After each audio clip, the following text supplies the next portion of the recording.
a song. Since Nick Welcome is late. Welcome to the Ramblecast After Dark. It is Matt and Jack. We are here holding down the fort. Nick is on his way. He is en route.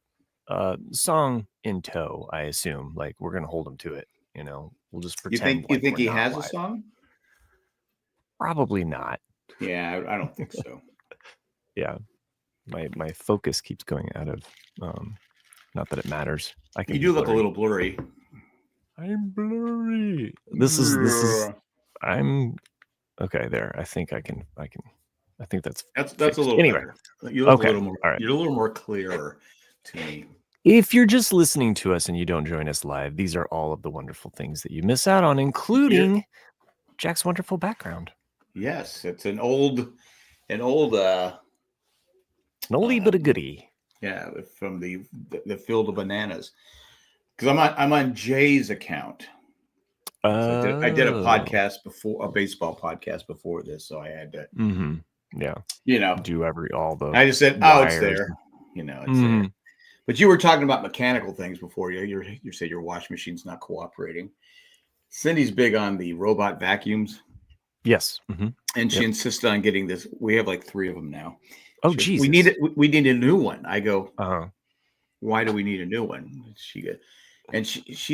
I've learned that once she has something in her mind that she wants to get, it used to be like I would argue for a month.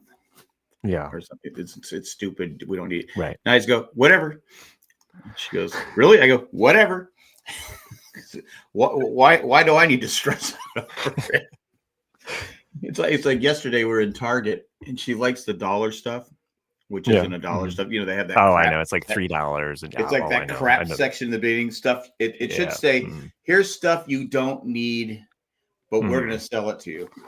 And I walked down to where we were getting we went in there just get our prescription. Just buy this and give it to Goodwill is what it should say. Exactly. Buy this. Just throw it in the street. But she comes. I'm walking down to where the pharmacy is. She comes running up to me. Look what I got. I go, a box? She goes, no. It's to put your dryer sheets in. Your little like Febreze, those bout stuff. I go, but it already comes in a box. It literally comes in a box. Well, sometimes it gets smashed. I go, well, it's not going to ruin them. I go, they don't ruin. I go, and plus, who's going to see it? Me or you? And she goes, we need this. And I go, I'm putting my foot. I go, how much is it? She goes, $5. I go, what the fuck? I go, and I'm like going, I'm putting my foot down. She goes, and then you go put it back. I go, I'm not walking back that far. I go, go ahead and get it. This is the hill you die on. Yeah, and then she goes to my daughter, my oldest daughter. She goes, look what I got. Oh my God, that's awesome. They're on FaceTime. I go, it's for dryer sheets. Why do you need that? Who sat there and said, you know what we need in this world? You know what we need in this world? We need something for dryer sheets. They're too out of hand. We need to contain the dryer sheet. I thought you were talking about dryer lint, but no. I do that lint. What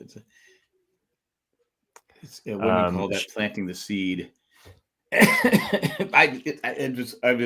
But anyway, getting off topic here. She gets this vacuum, and I don't know if it just decides if it hasn't finished. It runs low on battery. It goes back to the charging station because it goes off every night at 9. And I'm used to it. But sometimes I'll be sleeping like at 3:00 in the morning. I go, is someone breaking into the house? I'll jump up and I go, what is going on? It's a stupid vacuum. It didn't finish its cycle. It had to go recharge itself.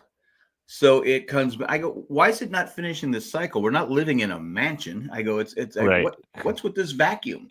She goes, well, it goes slower. It picks up more stuff. I go, I don't want the grandkids to be walking in dirt. I go, they're literally throwing stuff on the floor, walking in they get a muffin. That's all. Anyway. So yeah, I wake up at this point. At this point, it sounds like a dog would be cheaper and more effective. It would be cheaper, probably. But if it rains, you got to take the dog. Yeah, and then you got mud in the house. It's just one of those things you have to kind of accept. Sure. And it's like, yeah, whatever. Yeah, we had a robot vacuum and it was okay. It did its thing, but then it kind of reached its limit. And then, I have a spouse. I don't know if you knew this or not. And similar things might come up where I'm just like, oh, okay, I guess fine. If it makes you happy and the house happy, okay. Like I'm not gonna argue. So we have a new robot vacuum. And this one was better. It actually mapped things out. You could look at the map. You could set up there's an app, and so you can. I think she has the same one, but I don't do it. I don't touch it. Is it Robot Rock or Robo Rock? That's the something one like that. Something like Robo. that. It has one where the it has this one. It ejects the dirt into a bag. Yeah, like a dustbin. Yeah. Yeah, because I can't just take the thing out and dump it because that's too time consuming. We have ours go off in kind of more the morning part of the day. Like I understand because you have like grandkids there. Well, they're afraid of it. The grandkids are afraid of it. But that sounds like a herding thing. Like you could use it to actually like keep them out of rooms. Oh, that's true. I didn't think about that. But today I had the vacuum, a regular vacuum, and I took the top off and I was putting it on their hair and on their stomachs, and they thought it was, please, Papa, do it, me, Papa. And I'm just like, wah, wah, wah. That's okay. But have a little robot vacuum. Oh my God, it's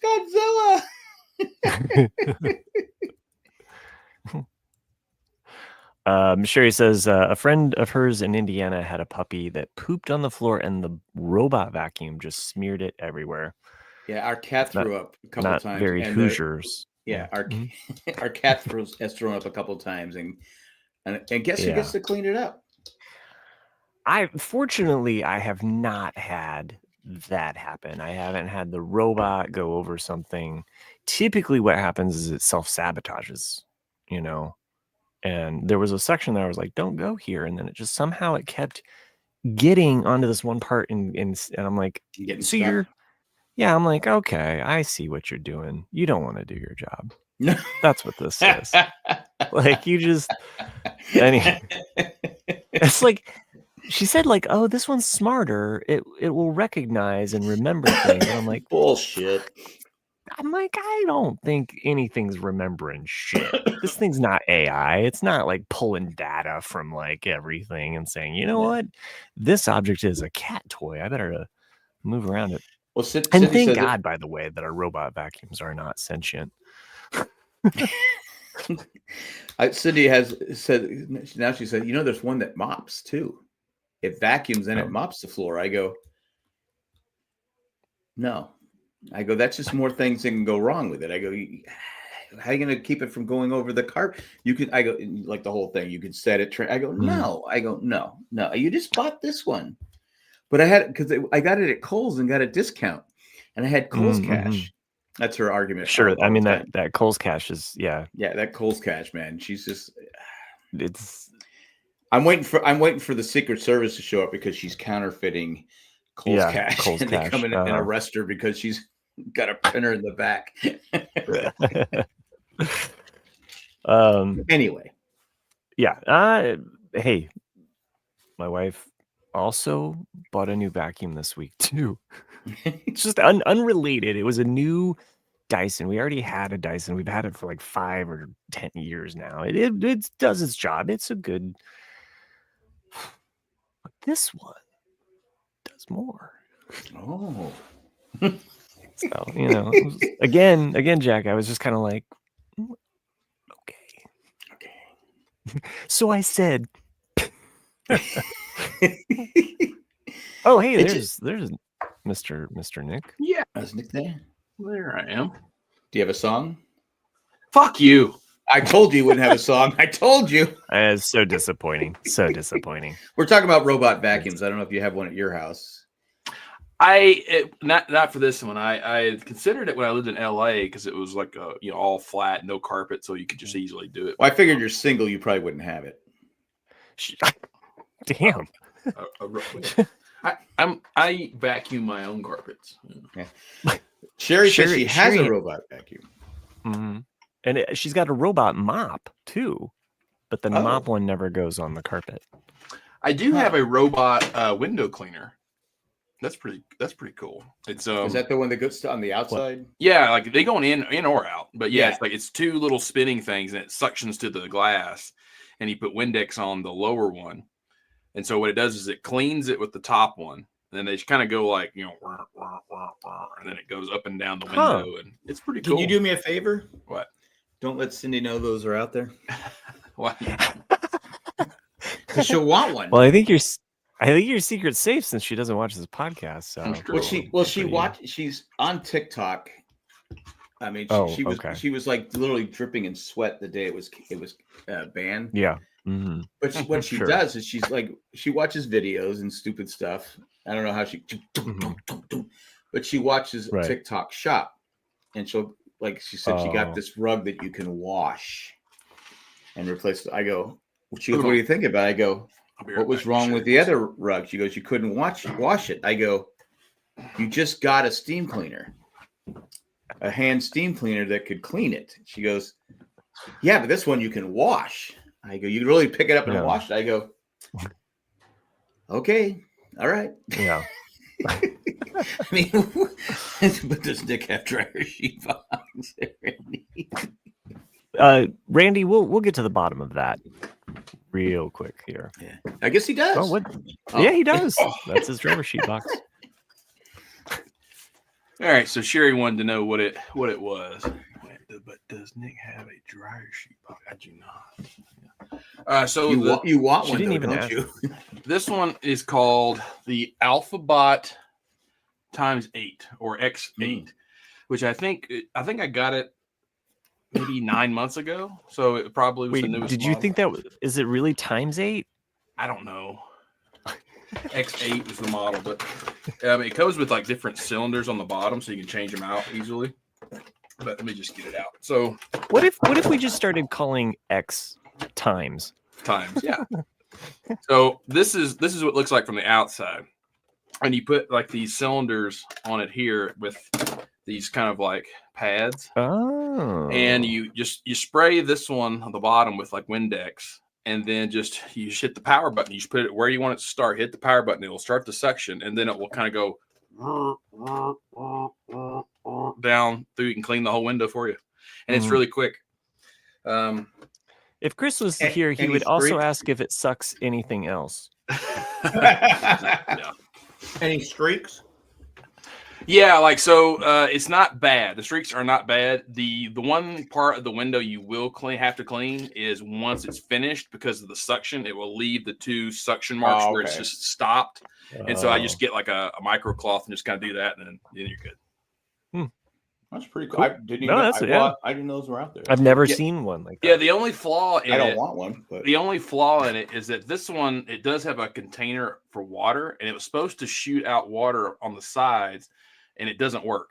And I wrote them and told them that it didn't work, and they said, "Oh, okay, we'll send you another one." They sent me another one, and it didn't work. And so I was like, "Fuck it, it's good enough." Yeah, you're like, I got two now. I got is it like do they have ones like a drone that you could fly up? Because we have a window that is in our house. It's probably about 18 feet in the air. Now the outside I can wash it because I can just go on the roof and wash it. But the inside, we've never cleaned it because I can't get up there. I can't. So I just want the drones that you see where they can shoot out fire at stuff. So yeah, like just as a fun kind of thing to terrorize my neighborhood. So it's a bidet too. It does everything. Yeah. Randy also wants to know, Nick. That suction is what? Randy wants to know, Nick, do you also have a box special for your dryer sheets? Like do you have dryer sheets? You know, for like throwing your stuff in the laundry. Not that I know. I've never used a dryer sheet. So thank you, Nick. Thank you. Yeah. I am not a dryer sheet user. My wife, I do the laundry the minute she says you put a dryer sheet in. Yes. Well, yes. I mean, yes. The way I was raised, I guess, and the way I grew up being taught is, I have two really good washers. Clothesline. Well, in a way, yeah. I Like do. what I do is air dry a lot of stuff. I do the washing machine. All that's good. But when Mhm. when I throw everything in the dryer, I only do 30-minute air fluff. I don't let the heat because I don't want anything to shrink, and I don't want it to get. And because that's the way my luck has always been is that I shrink everything. So I just air fluff it for 30 minutes. So that way it's not like soaking wet, but it's still got some dampness. Yeah. And then I hang everything up and then just let it air dry. And that's the way I've always done my laundry. That's sweet. Yeah. Now, I mean, it's a little bit extra work, but that's what I do. No, I do the hang method as well, but I tend to not put stuff. So clothes, I hang almost everything. Socks and underwear, like those go in the dryer. Or t-shirts, because like I have some T-shirts trash especially. t-shirts. Yeah. I don't really, they can go. Some t-shirts, it's like if it's a special one, it's got good print, or it's like new, or it's like it's like you want it to not like fade. Sure, okay. But then towels are the one thing that like we have a sanitized thing. Towels I completely nuke. Yeah, all the germs have to be. We put them in bleach. We bleach them. Fabric softener. It's got to be an extra. And our water is hot. Our water is so the really fabric hot. softener thing that I've always heard and about towels, and I don't use fabric softener with towels, is because it can make it so that the towels are less absorbent. So yeah, I just do what I'm told. But as dryer sheets, I forgot people I used to play hockey with. A lot of them would use put dryer sheets in their hockey gloves, their skates to absorb the moisture. Yeah, to absorb the moisture and take that. Yeah, I don't know if you guys have ever smelled hockey gear. Mm-hmm. I'm sure you have, Nick. Your nephew. It can be bad. It can be bad. And again, I've said this before. You never want to leave your hockey gear in the trunk of your car out in the sun. Ooh, oh my god! Oh god, that sounds gross. I did that a couple times. He's a gang guy. Yeah. And I did it, and then Cindy would get in the car and go, "God damn it! Is your hockey gear?" I go, "Maybe I forgot to take it out." And it just would smell. That was in San Diego because when I was in here, I had my own room. I could put the stuff in and air it out. But man, that stuff is brutal. Yeah, it's just it's bad. It's bad. Randy does something I've never heard of. He gang dries t-shirts. So is that like a bunch of you get together and do it? I assume he means hang dry. You have like a bandana and you have like a switchblade. Nick's reading through all the chat right now. Well, I know I'm reading, just getting prepared, while for other things later on. Oh. Anyway, I usually have time to set up. We were stalling because we didn't want to talk about certain things. We didn't want to talk about TV shows or anything. So, but you want to talk about TV shows because I've been wanting to talk about these shows for a couple of weeks because we haven't been recording. I wasn't here last week, and Nick wasn't here last week. I watched Severance, and I'm all caught up. Yay! That is one weird fucking show.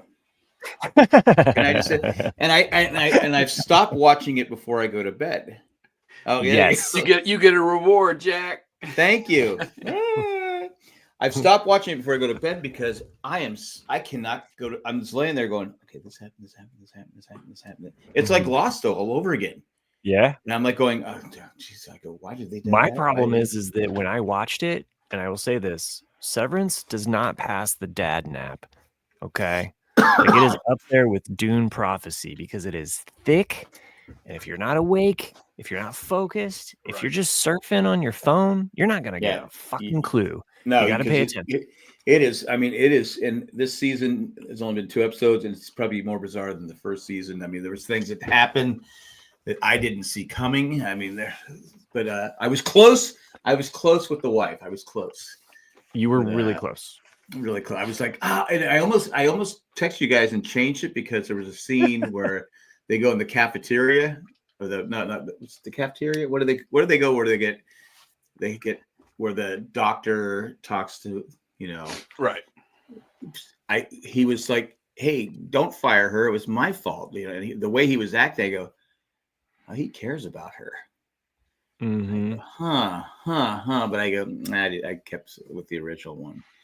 And then you got to pay attention, like with the final episode where the woman he was sharing the book with Yeah. the his brother-in-law who was in For All Mankind. Yeah. She kept saying she has sores in her head. I go, oh, did she just have her brain, implanted with that stuff? I go, Mhm. why does she keep saying she has sores in her head? I go, Hmm. it's a wild ride.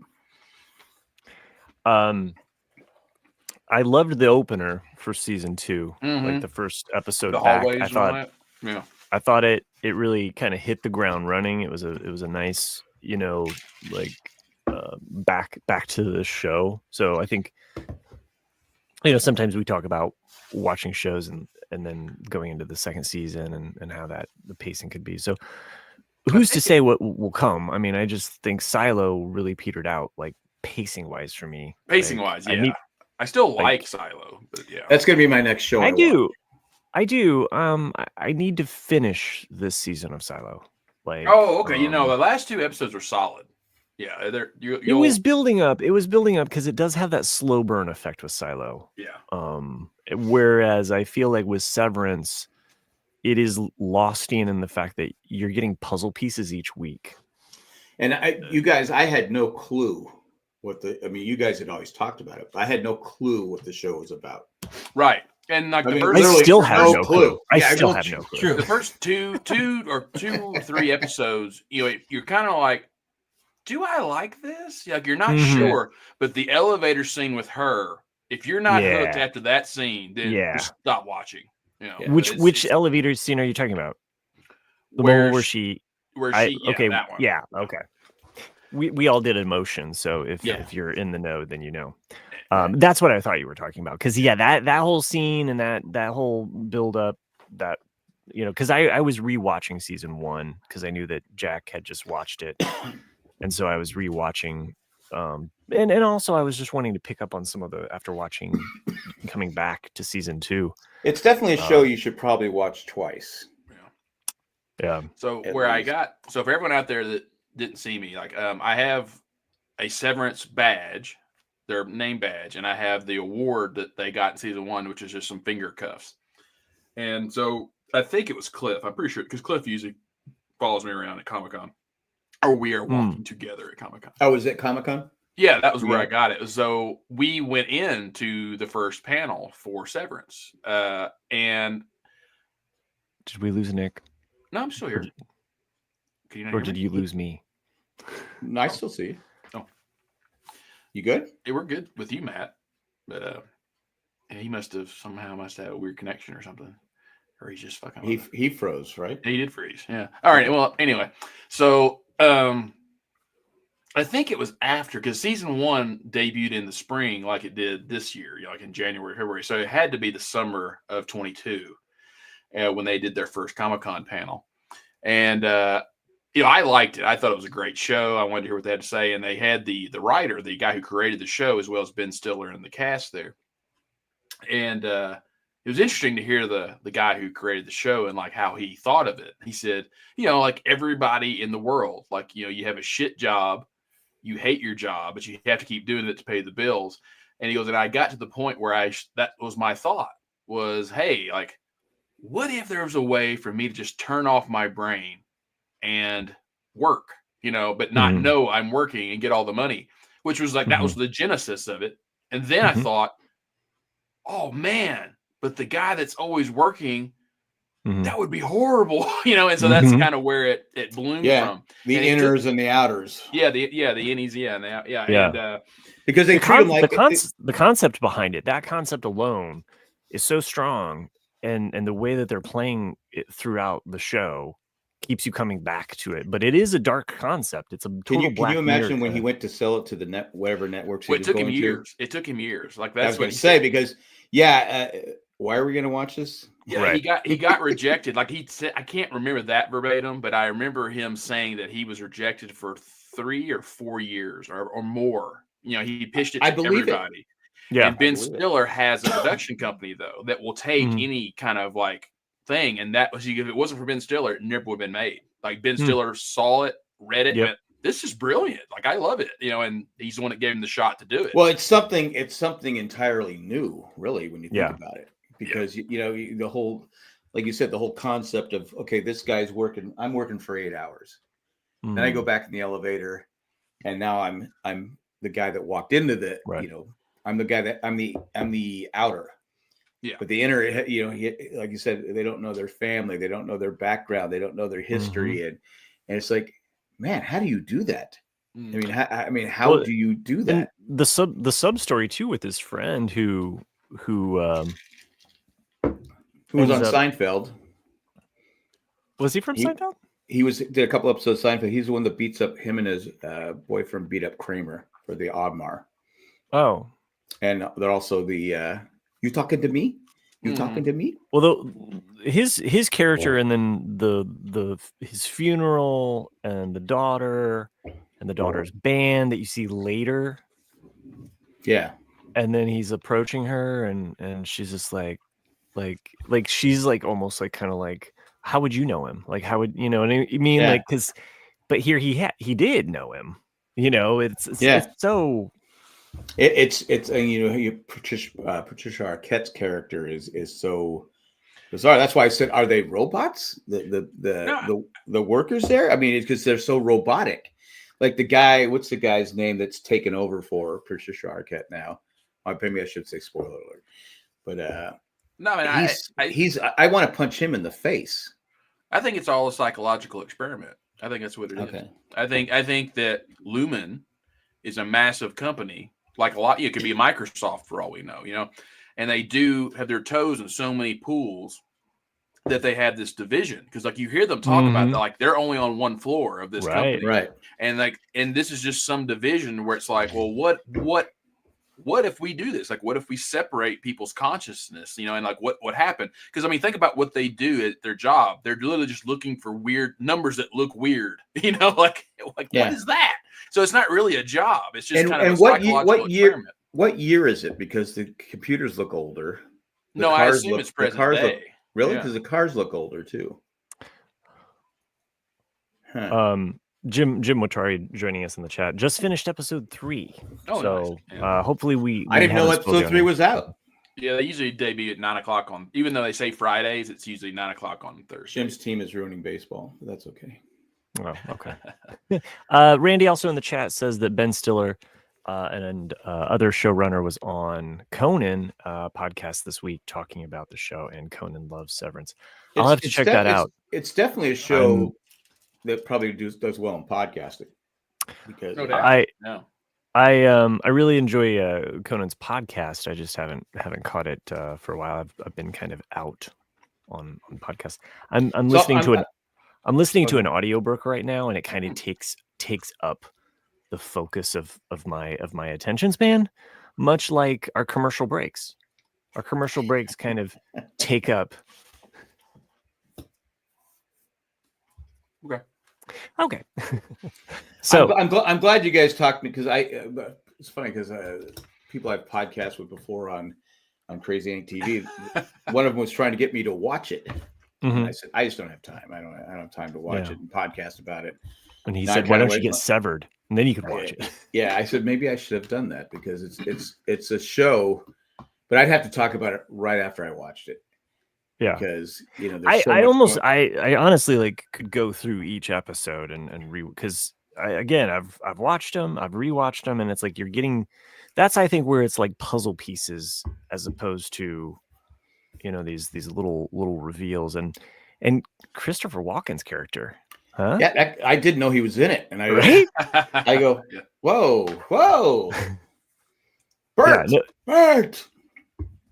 I can't it's Christopher Walken, sorry. Amazing cast. So yeah, it's fantastic, and it's funny. Adam Scott, you always think of him as funny, right? Mm-hmm. Yes, and I just finished watching.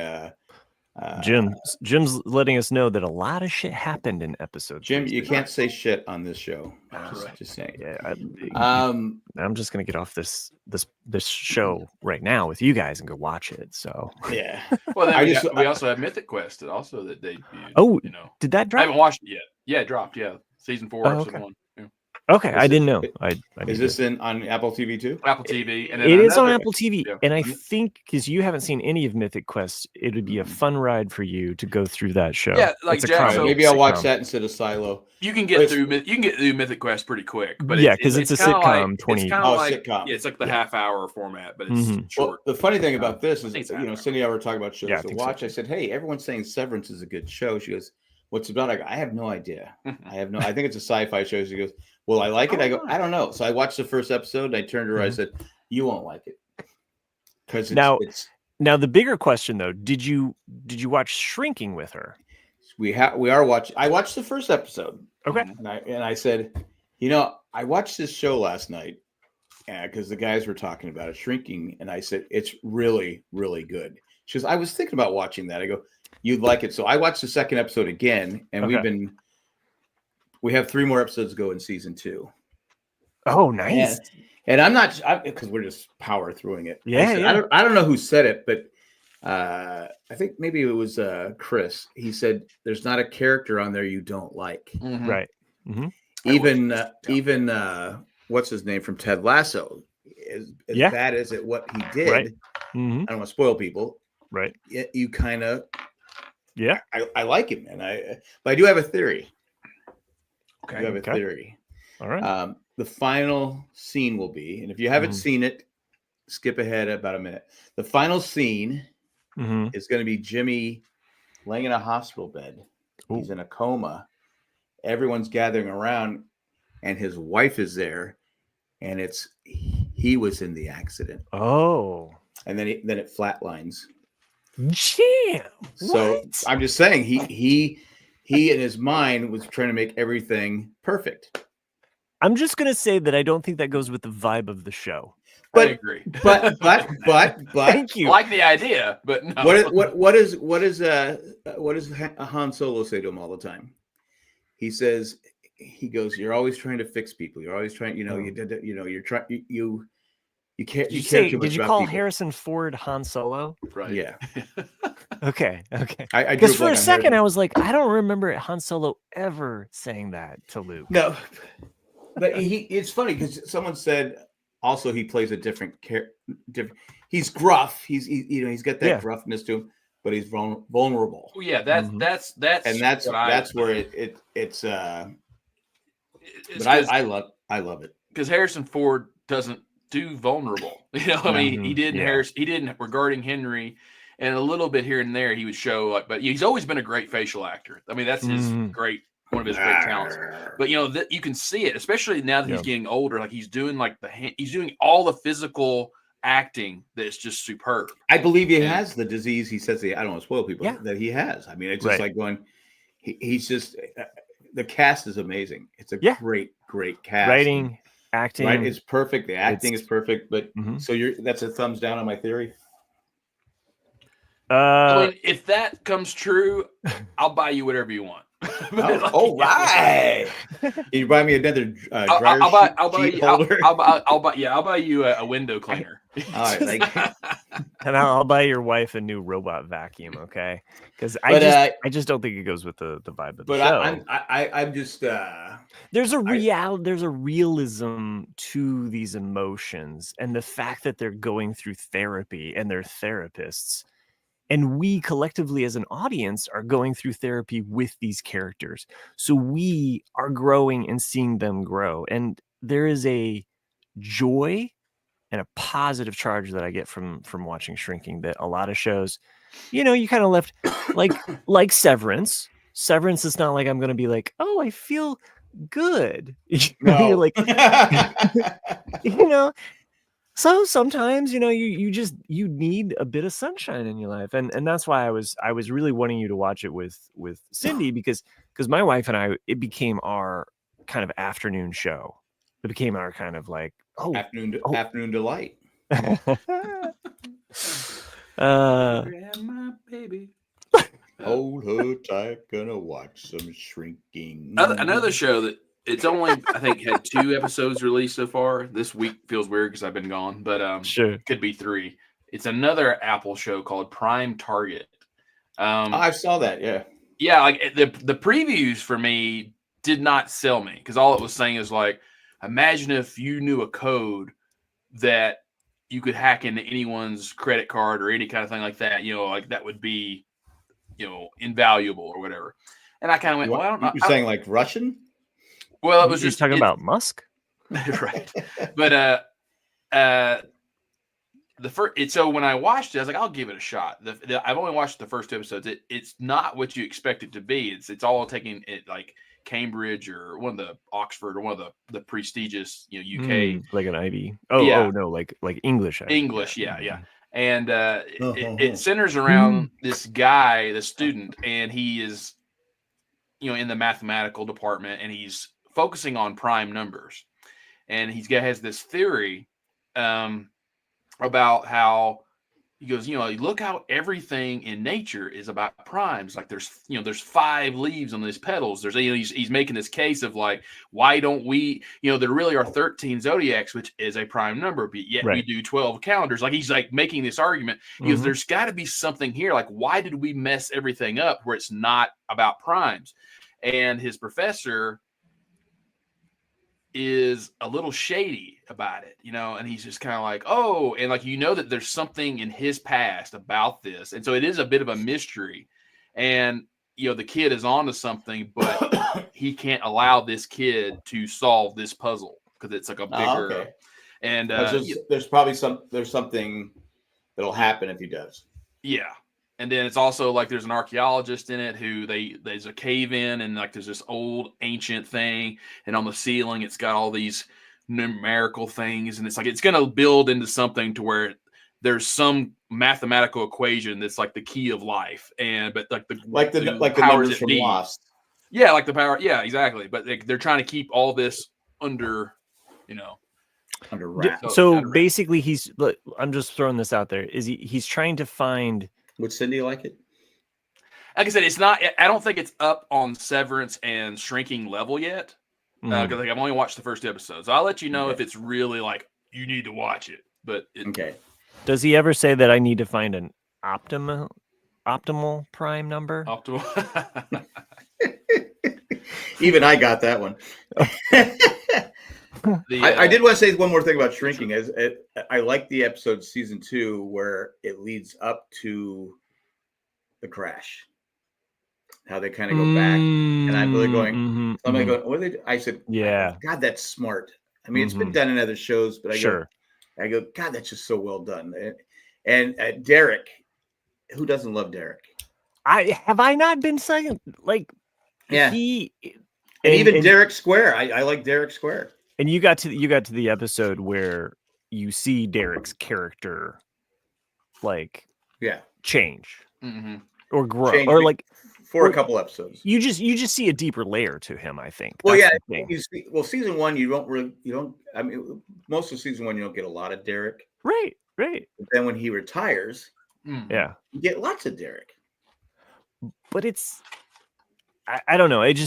That episode. And his performance, I've always liked him in a lot of shows. Yeah, so, I just was like, wow, like I didn't realize this guy had like it was a great moment. It was a great reveal, and the way that they did it again shows well written. If you haven't watched it by now, we've probably already spoiled you about it. But I like I said, you guys talked me into watching it. I watched it, and I told Cindy we have 3 more episodes to go. I go, I'm gonna miss these guys. Right? It's just like when we told you to watch. I want to hang out with them. It's just like when we told you to watch For All Mankind. You like binge like all of it so quickly. Yeah. We're like, pace yourself. Well, I started All For Mankind, but I stopped. Yeah, okay. And then, but I want to rock. You want to rock? I want to rock, and I want that sandwich he was making, the shrimp on top. Would you say the payment for Apple this month that you paid for Apple this month, right? Would you say that it's better quality or worth the value of the money that you spent on it compared to, let's say, the Target bins? I don't know. It's hard to compare Apple TV to a dryer sheet holder. I'm just saying that doesn't serve any purpose. But the amount of money is about the same. Am I right? It is exactly the same, but I'm getting more satisfaction out of the Apple TV than the dryer sheet holder that doesn't serve any purpose. It's Your just Honor, fill up. I rest my case. You know what? It's just filling up landfills. That's all it's That doing. is true. And it's twice because the box from the thing.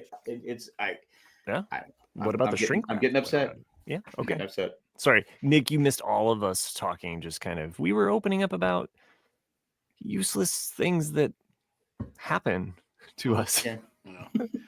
It's like yeah. Anyway, it was us.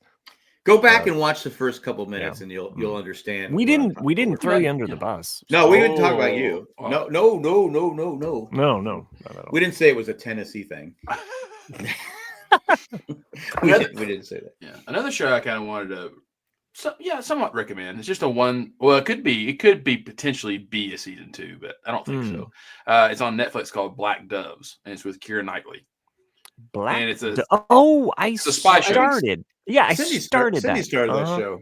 And then I think I like did my dad nap thing where I like fell asleep drinking a bottle of beer or something. Didn't Prince have a song like that? When Black Doves Fly or something? You know that it's not that song. Are you sure? So it feels like a solid season though, like just a one season. Yeah, because the premise of it is it opens up with a few people just getting killed out of nowhere. Yeah, and like it's kind of random. You're like, who? Yeah, and it doesn't. People, yeah. And nice. She is a spy, but it's not like a governmental spy. She's kind of like works for an independent kind of spy network that will sell. What's that one that was in Iraq? Black. So she's kind of like the Uber of spies. Yeah, and this is there's a woman that like gives her orders on the, but she's married to not the Prime Minister of England, but like an under guy. Okay. And so why does she have to work? She just has to work. Okay. That job. Well, maybe she wanted to. It gets her. That's why she married him, is because it was like her way into getting information from the UK government. Oh, okay. All right. And so, but she doesn't work for like a government. She's just there to like find out stuff, and then her bosses sell that information to the highest bidder, depending on what it is. Well, one of the guys that gets killed was her lover, because she even though she loves her husband and her kids that she has with him, it's like it was kind of like she married him because she was ordered to. And so this guy's dead now, and she's trying to get to the bottom of like who killed him and why did they kill him. And she's trying to get some DNA so she can clone him. Right. Is that what it is? But I mean, it's not, it's a solid like 8.2, or 8. Well, I'm gonna have to write that down because Yeah. I think Cindy started it. Yeah, it's not bad. Yeah, because Cindy and I watched the first 3 episodes of The Agency. Oh yeah, I saw that. I didn't watch it yet. And finally, we came home one night from watching the grand all that stuff. I go, she goes, well, she's like going, well, what do you want to watch? I said, well, are you tired of The Agency? I couldn't stand it. Was so slow. She goes, oh, good. Thank you. I can't watch it anymore. I go, it's just so slow. Okay. The other show that I recommended, and I don't know if you have HBO Max right now, but it's Hacks. I don't think so. Hacks on Max. Really enjoyed that show. Hacks on Max. Yeah. So that's the one with Gene Smart, right? Yes, with Gene Smart. Okay. And I didn't realize this, but the it's Treast, which I'm surprised he's not in the chat here. Joining us. But Treast had informed us that Ava, the character Ava, is played by Lorraine Newman's daughter. Oh, daughter. Yeah. So I was like, huh, that's really. So anyway, really enjoyed that show. The writing, the acting, and the characters. You rang. Treast, right on time there. Anyway, I'm sure Treast is tired of me talking about this show. He's the one that kind of was telling me about it, and then I had a friend that turned me on to it. I watched probably 4 episodes, and I thought, my wife's really gonna like this show. So I played her the first episode because I kept telling her, I was like, it's got this really strong, dynamic female character. I said, I think you're gonna, and sure as shit, she's just like, I love her. She just was like, so she loves Jean Smart's character, and She needs a vacuum. she has people that vacuum for her. Oh, okay. Yeah, that's her. But anyway, so again, I don't know. Cindy might enjoy it. Well, you know what? It's a fun I will comedy show. put that down. I forgot to mention too, in Shrinking, the Mhm. actress that plays Harrison Ford's daughter is Yeah. Jill Clayburgh's daughter. Is who?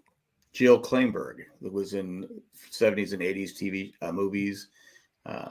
Jill, okay. am I saying it right? Clayburgh. She was in a lot. She was in a lot. Like I'm going to Looking for IMDb Mr. now. Goodbar and all that stuff. Because I kept looking at her, going. At first, I thought she was that one actress that was in The Hangover, Lucifer. Anyway, no. So I looked it up. I said, "Oh, now I see it," and so now I see it every time I see her. That's who that is. I'm trying to remember her name on the show. Wendy, isn't it Wendy? Are you talking about Shrinking? Yeah. Well, you're not meaning Wendy Malick, his. No. Okay. No. Okay. Who has aged very well. Yeah, I mean, and she's been in a lot of stuff. Yes, she has. My wife thinks that she's kind of like Jeff Goldblum. Like she kind of like makes, like she thinks that they are similar in their vibe. Like, oh really? Yeah, Jeff Goldblum. Well, she was the wife of David Hasselhoff in the pilot episode of in Baywatch. Oh, really? I think so. She was in Just Shoot Me. Oh yeah, no, I loved her in Just Shoot Me. Cleveland. What's that show? Cleveland. Hot in Cleveland. Hot in Cleveland. I mean, she's been in a lot of TV shows. She has. Did you find Jill Clayburgh yet? I did. You did? Because I gave up. I just started talking and stuff. Anyway, so, I did see a couple movies. A movie? Went and saw Flight Risk. Oh, that got horrible reviews. Kristen Wiig's mom and Bridemaid. Yes, that's right. It did. I at that point, I think Cindy and I it was a rough week, kind of last week. So we just need to get out of the house. And so we said, let's go to the movies. What's out there? She goes, oh, Mark Wahlberg has another movie. I go, oh, let's go see Mark Wahlberg movie. With the lady from Downton Abbey. Yes. Oh yeah, it is Michelle Dockery. Michelle Dockery, who plays a Marshal, U.S. Marshal, and it's a different role for Mark Wahlberg. Indeed, he's wearing and it's funny because he's bald. He looked just like his brother Donnie. Yeah, I can see it. It just looks like his brother. I mean, it's like oh my god, he looks just like. Okay, and it's got what's that Topher guy from the '70s show? Yeah, Topher Grace. Yeah. Now the problem is, okay. If you're sitting at home and you got nothing, it's okay popcorn type movie, but the writing's kind of weak. Some of the lines are just okay. I'm watching how it goes down. Boy, it's kind of stupid. I mean, I'll spoil alert. It's all set in the plane for the most part. Yeah. What? In Alaska. I mean, it's the whole thing. Okay. But Wahlberg's character, he is just. Tree's bringing it tonight. How do you feel about Mark Wahlberg doing bald face? I don't think actors who are not bald should be playing bald actors. Just saying, I think that's just wrong. They can't express the pain. And could we say that's? Could you say that it's a bald face lie? Exactly. I just think I'm stealing a joke from Bill Burr. He was saying something like that. But I got to eat some some popcorn. Their popcorn at Ellen was really good, and I didn't hate it, but Cindy and I both walked out. Yeah, it was all right. Yeah, it was all right. Yeah. So I mean, speaking of Bill Burr, and this is probably something I should probably say again when Chris joins us whenever he joins us again, is that I did not know this, but it's possible. It's kind of like how Woody Harrelson and Matthew McConaughey could be brothers. Yeah. Billy Corgan from Smashing Pumpkins and Bill Burr could also be Oh brothers yeah, as well. And I'd seen something about that. Yeah, and it's one of those things where they've never really cared or tried to, but it was because it was Bill. I forget which one it was. It's either Billy Corgan's or Bill Burr's. Like one of their, it's the same dad, but like I forget which one he was married to, but he was just that kind of guy. Like, he just spread his seed everywhere. And clearly just named his kids Bill. Bill, yeah, and that's so they had never met. But they I'm just a Bill. Rumor. Both of them had known this rumor, and Billy Corgan shows up on this radio program, kind of like a podcast, and Bill Burr seems like, fuck you. Like, he just because it's nothing to do with Billy Corgan. It's just a bad memory for him. It's like, when I see that, I think what a piece of shit my dad was. And so it's like he didn't, and so you could see like how hostile he was, like just didn't want to be there from that point on. Right. Like, oh wow. Yeah. Well, I mean, that would be like hijacked though. Yeah. Like if you didn't know that person was going to be on the show. Yeah. And they were, I don't know how it went down. Yeah. I mean, you only see like maybe a minute clip of it, Okay. But they talk about it a little bit, I mean, if they surprise you with it, and then I would be like, fuck you. Like I don't want to deal with this right now. But you can see once they're sitting side by side, you're like, oh yeah, I see it. They could be brothers. Oh wow. I mean, the fact that they're both bald, and they both have the same kind of because all us bald people look alike. Well, they do, especially. Yeah. And Matt Kay, no, shut up. What? He said all bald. We're all bald under our hair. Yeah, whatever. that doesn't count, man. Well, one thing's for true. I do think that Bill Burr, I could imagine him singing the lyrics, despite of all my rage, I'm still just a rat in a cage. Like, it seems to fit his motif. Didn't you see another movie though? What was the other movie? Yeah. It's a Netflix movie. Was it Hulu or Netflix? I hadn't seen a Nick Cage movie in a while. Yeah, so you just were like, why not? So I said, you know what? I gotta watch a Nick Cage movie. It's been a while, and so I watched. I think it's Arcadian, something like that. It's like a doom and gloom, the end of the world type thing. And those are always cheery too. It's almost like Omega Man, where they can't really go out at night. And I don't know if you guys have seen Charlton Heston, Omega Man, where people that are got. Yes, yeah, no, I saw Omega Man. And I think the teacher played it for me, and I was he can't come out at night. It's a great movie. This one, I like the premise. It's about a dad, Nick Cage, and his two sons. Well, first there's like all these like war going on in the thing, and he's running back, and he leaves his two babies alone, I guess, to go get. I don't know what he was doing. They didn't explain it. I go, all right, I get you have to go out and get stuff, but I go, what are these babies just? What if a dog came in and started chowing down on the babies or something like that? Anyway, it kind of bugged me. But it's about they can't go. There's some creature out there that can't go.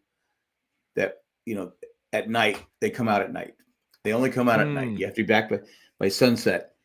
It wasn't bad until they showed what the creature was.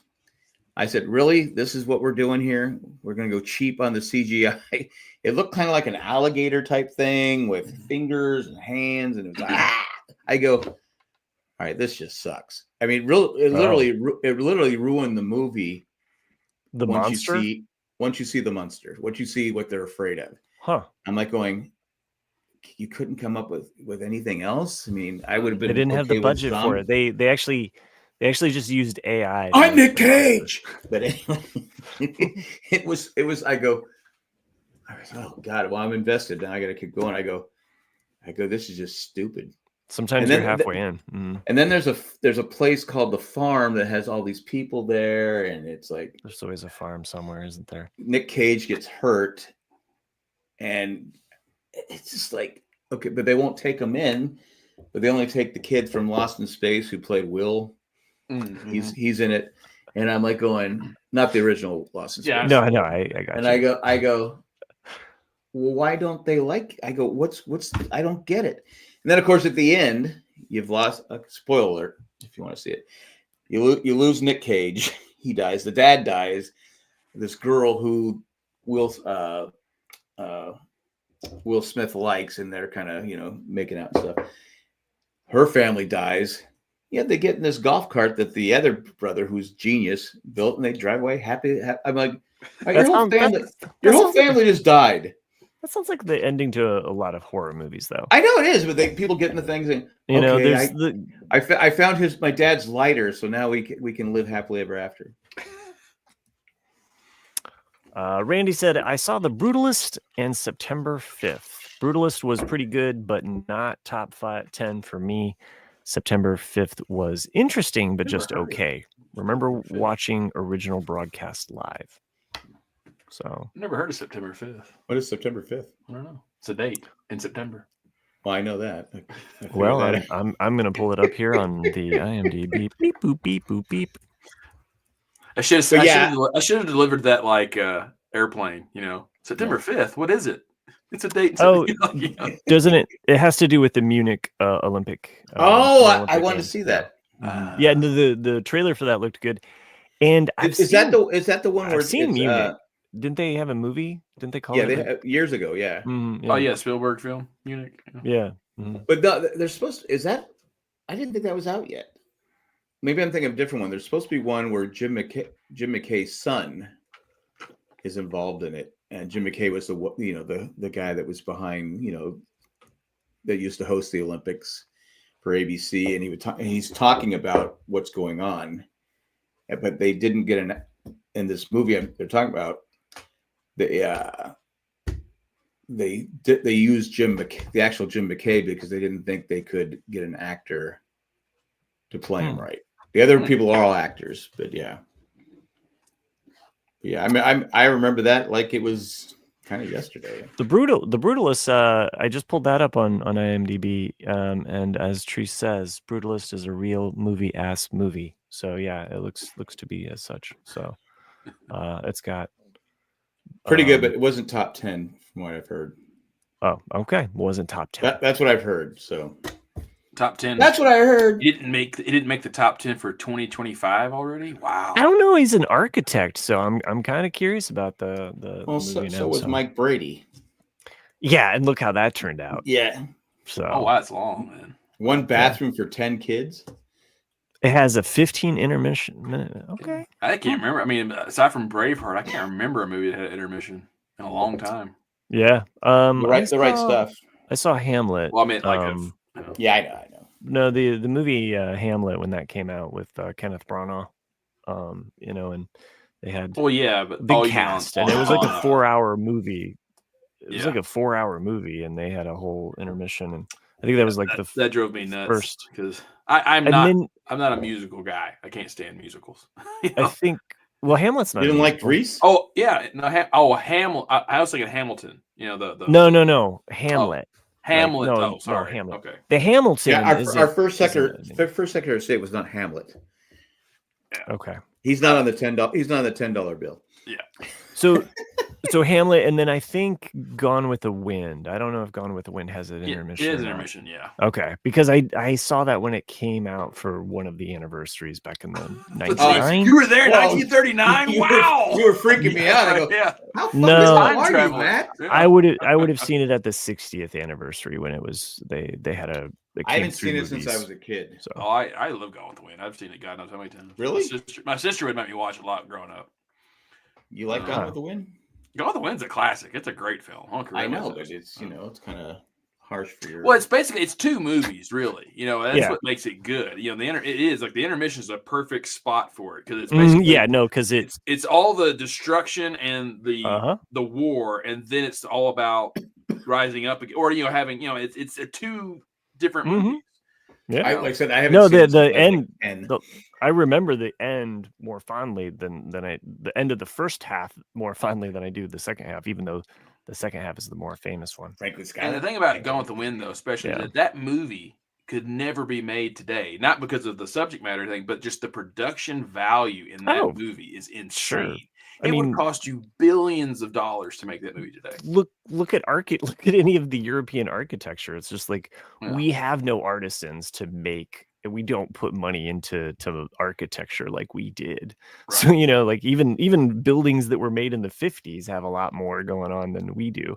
Right. So Well, that's why I always say about Washington D.C. I said they should build.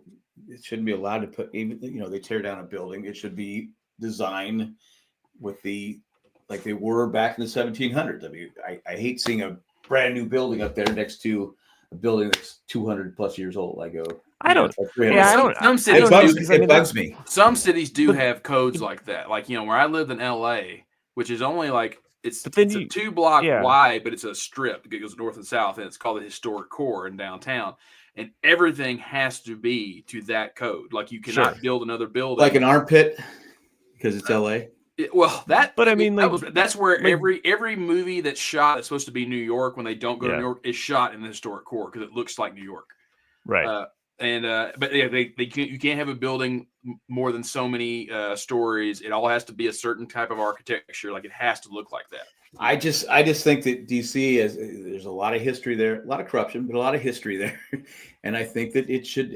It's just stupid. I don't like it. What That's building? what are you that's what I talking kept about? saying is that Any of them, when the any of the new build, any of the new. when I the don't like it. what do they call Like them you're now? driving around, you go, Commanders, yeah. oh, look at these old buildings. Oh, look at that new piece of shit building right there. Sure. They couldn't do something other than. It's I like mean, Mike Brady. yeah, It's like right. Mike Brady of the Brady Bunch designed those buildings. You just took off your boot. Yeah, What just happened? I'm getting comfy. Oh, okay, okay. Now you can die. Anyways, it's just with your boots on. that's one of my pet peeves, but that's okay. I kept saying that the Commanders, when they got renamed to the Commanders, Yeah. it should have been the Washington Lobbyists. That would have fit a lot better. Yeah, I think so too. Yeah. And then the Chiefs should now be the Cheaters. Even though it's Oh, yeah. the rest. Yeah. Okay. It's the like thing they, is, it's like this they want. It's like Super they Bowl, want this matchup. exactly. I mean, I hope they both lose. I can't stand either team, but Well, can I say tie. something about It ends in a whole- tie. This whole cheater thing? I mean, it's like, oh my god. there's so many. I've never seen that game with that many blatant blown calls. Jack, come on. All right, the first third down. Okay, but it comes down to coaching. This is what Sean McDermott. The reason they don't win is because Andy Reid's a far superior coach than Sean McDermott. Third down, and I don't know if we have any Bills fans in here, but it's 3rd down and 3, right? His elbow touches before he touches the first down marker. All right. Mm, What you should do mhm. is you throw the challenge flag. That gives you like 3 minutes to come up with a play to gain a foot. Mm. Why are you? I get why you're running up to the line because you don't want the Chiefs to be able to switch Yeah. players. But why? If it's that big a deal, Right. challenge it. I think he did Mhm. get the first down, but it's like it's so hard to tell. Yeah. Did he get it? I don't know why. Why did Sean McDermott say, "Hey, I want you to measure, Mhm. bring out the chains, Yeah. bring out the chains." I mean, it just. Then you have 3 minutes and 30 seconds left. Mhm. You have 2 timeouts, a 2-minute warning, and you can't even get a field goal. You're telling me if the Chiefs, the Chiefs are losing 24-21, Mhm. that with Andy Reid, that much time left, and Patrick Mahomes, they don't at least get a field goal, probably get a touchdown to win the game. That's the difference in the game. You can say this call was mess, this call was mess. But there was calls, that pass interference call on Hollis in the where at the end of the first half. Mhm. I go, it was pass interference on the Buffalo Bills. Now, if he doesn't catch it, they get the ball at the 1-yard line. I'm like going, that wasn't pass interference. There was a false start. There's holding on both sides. There was a face mask messed on the. I'm just so sick of hearing it. I'm sick, and I'm not a Chiefs fan. I wanted Yeah. the Bills. I wanted the Bills to win. Mhm. But the better team won because they have the better coach. Because I think Josh Allen is a great quarterback Mhm. now, but he doesn't have a great coach. He has a good coach, but not a great coach. And like I said, that tight end should have caught that ball. Nick doesn't 4th and like your 17. excuses. I'm not making excuses. I don't have a dog in the race. But I'm just saying, I'm sick of hearing people cheat. One of my coworkers was pointing out the colors of the Super Bowl, like the letters.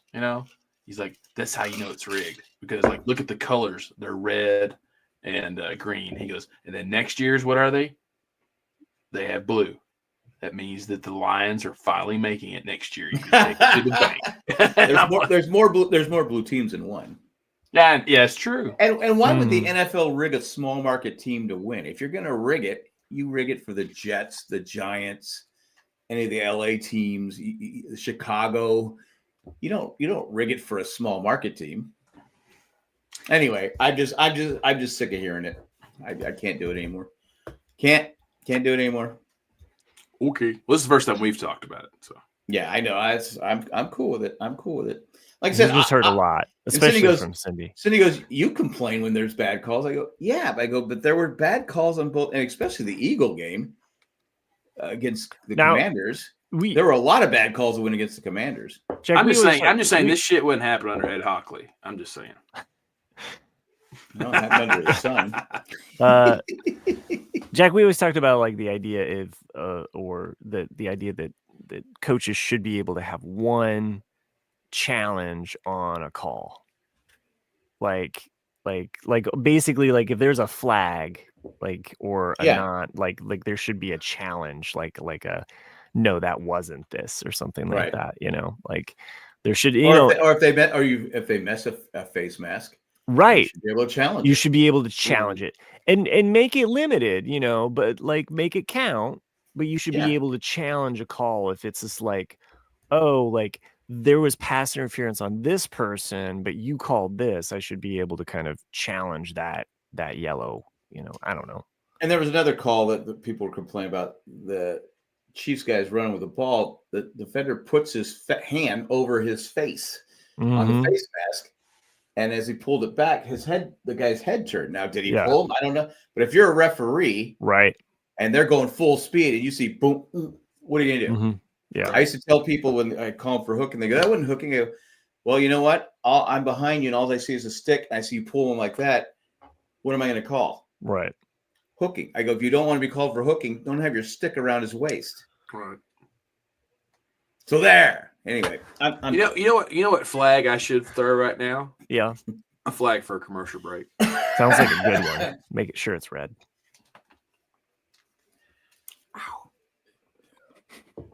So, anyway, what else we got to talk about? Well, I wanted to talk to you guys about something, and I don't know, this might be personal for Jack.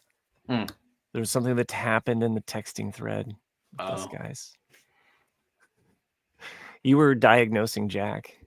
Oh, yeah. In the texting thread. And you were pretty much spot on. Yeah. And I bring this up, and I don't want to get like, if you don't want to talk about Jack, that's fine. We're an open book here. But here's the thing that was funny about it to me, like just this was a casual. Okay, you guys probably haven't seen SNL this last week with Timothy Chalamet. I saw the Starbucks one, or Bautista, whatever it was, where he was doing Chris Rock. Oh, okay, yeah, that was pretty good.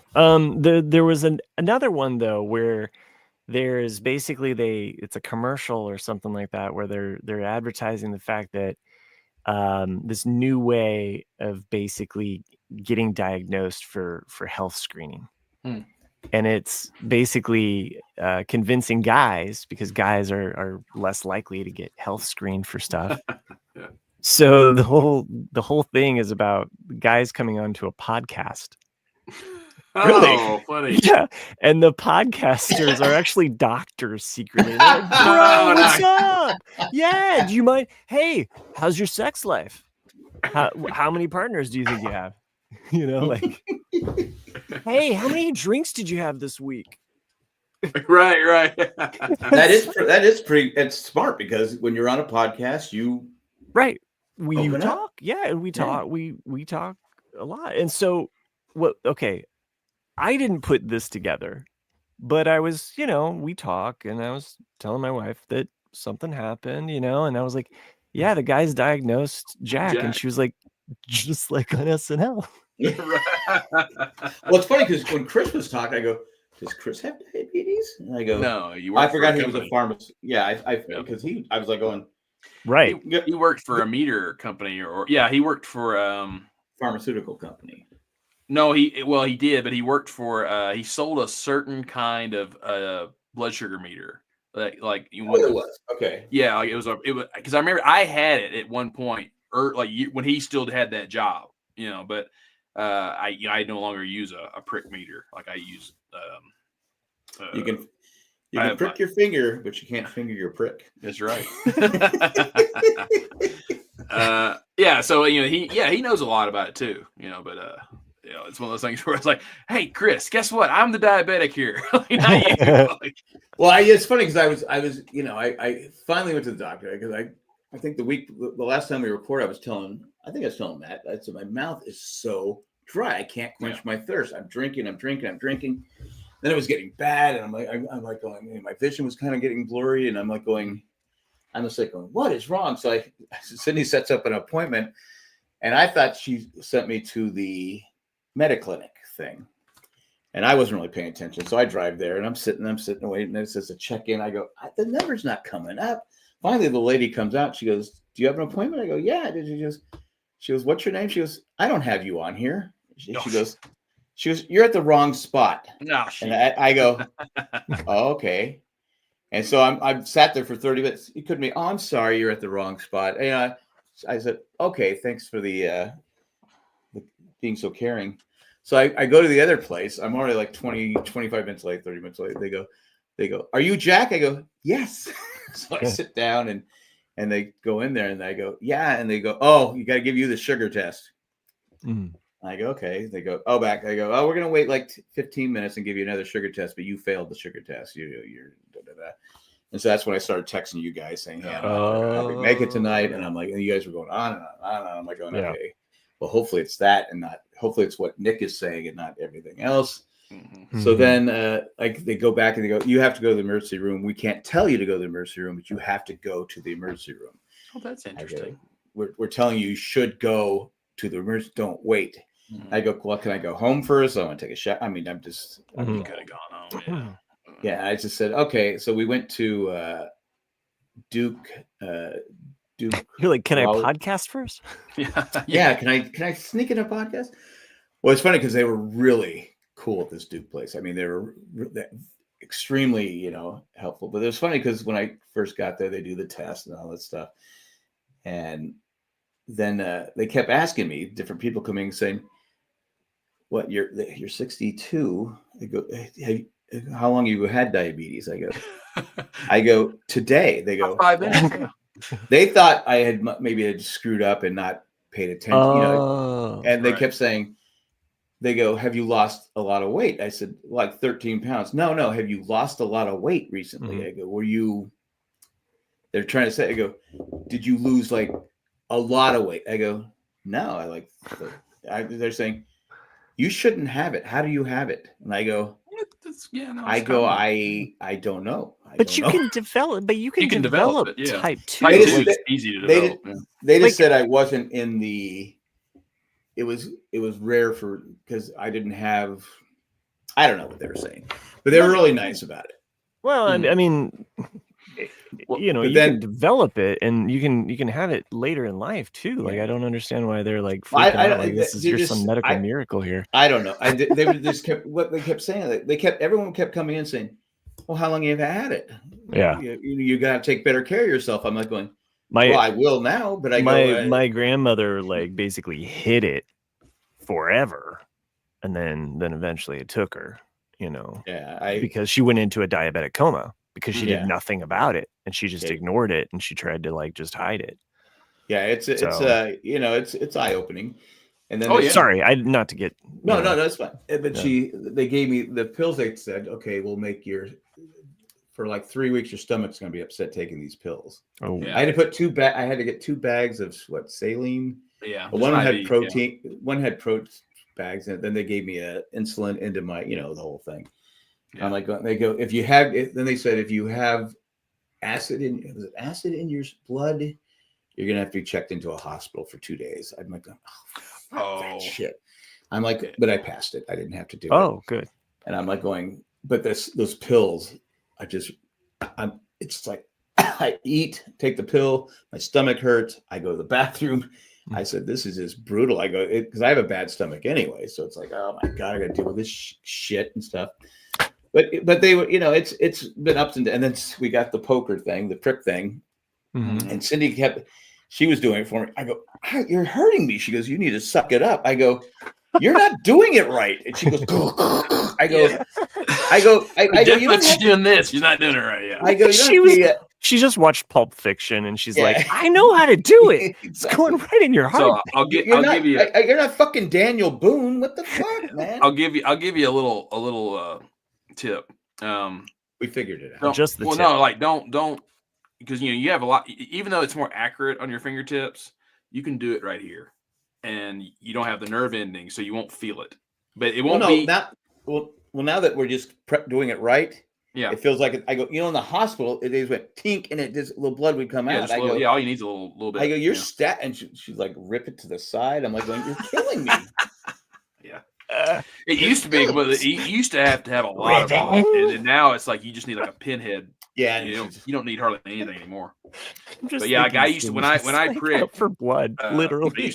I used to prick in my forearms because you don't have a lot of nerve endings there, and it's not as accurate as your fingertips, but it's not off by much. I think the worst part. It's only been a week, but the worst part is the food difference because you go, oh, I can't have that. I can't have that.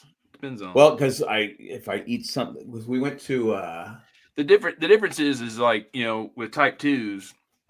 Your pancreas works still, but it can't keep up. And whereas in type 1s, mine doesn't work at all, so I can eat whatever I want. I just have to give myself more insulin. Yeah, Cindy's brother is the same way. And but yeah, like you don't drink apple juice. Don't eat a whole chocolate cake. It sucks. I like orange juice. I like. Yeah, you have to pretty much have to give up juice. Yeah, I'm getting used to the. Like diet, I had Diet Pepsi today. Oh my God, that was awful. Diet Pepsi is not too bad. My favorite of all the diet stuff. It depends on what your palate is. Like Diet Sunkist is my favorite of all the diet stuff. Oh really? Yeah. And then Coke Zero is pretty good too. Coke Zero is good, but you need to put it on ice. Like if you try the cans a bit. I do every soda with ice, but I found the A&W. Sugar free is good. Yeah, I mean it tastes good. I'm like, okay, this is not bad. Yeah, but like some of the stuff, it's like then you can't say, oh, I can't have that. Oh, I can't have that. It's just teaching myself about different things, but they said if eventually I could I might. Yeah, type 2 can be reversed. If you get your diet under control. Mm-hmm. Yeah. Yep. So I got that going for me, but it's just like at least you're being cognizant about it and you're doing something. Yeah. So I saw that today. I almost got some. I didn't get it, Sherry. Diet to dry. It's just like at this age, it's like I'm watching a TV show, but I go, oh, I can't get a bag of chips. I can't do. And now I'm looking at the back of the labels. I go, no, can't do that. Can't do that. Now I know what you went through. Now, and you were eating a carrot before we started. Yeah, I'm carrots and peanut butter because peanut butter is supposed to be good for you. Yeah, it is good for you. Okay, that's what it said. Yeah, well, carrots and peanut butter both have a lot of sugar. So, all right. They said carrots, cucumbers. Well, cucumbers, yes, but like carrots have a lot of natural sugar in them. They have natural sugar, just like apples would have natural sugar. I read something where carrots were good. Let's see. Well, they're good for you. Yeah. Peanut butter can have sugar, but you can also get total natural. Sugar 5 grams. Maybe the carrots. That's not bad, depending on how many you eat. Yeah, but it's just like like raisins. Like raisins are tons of sugar.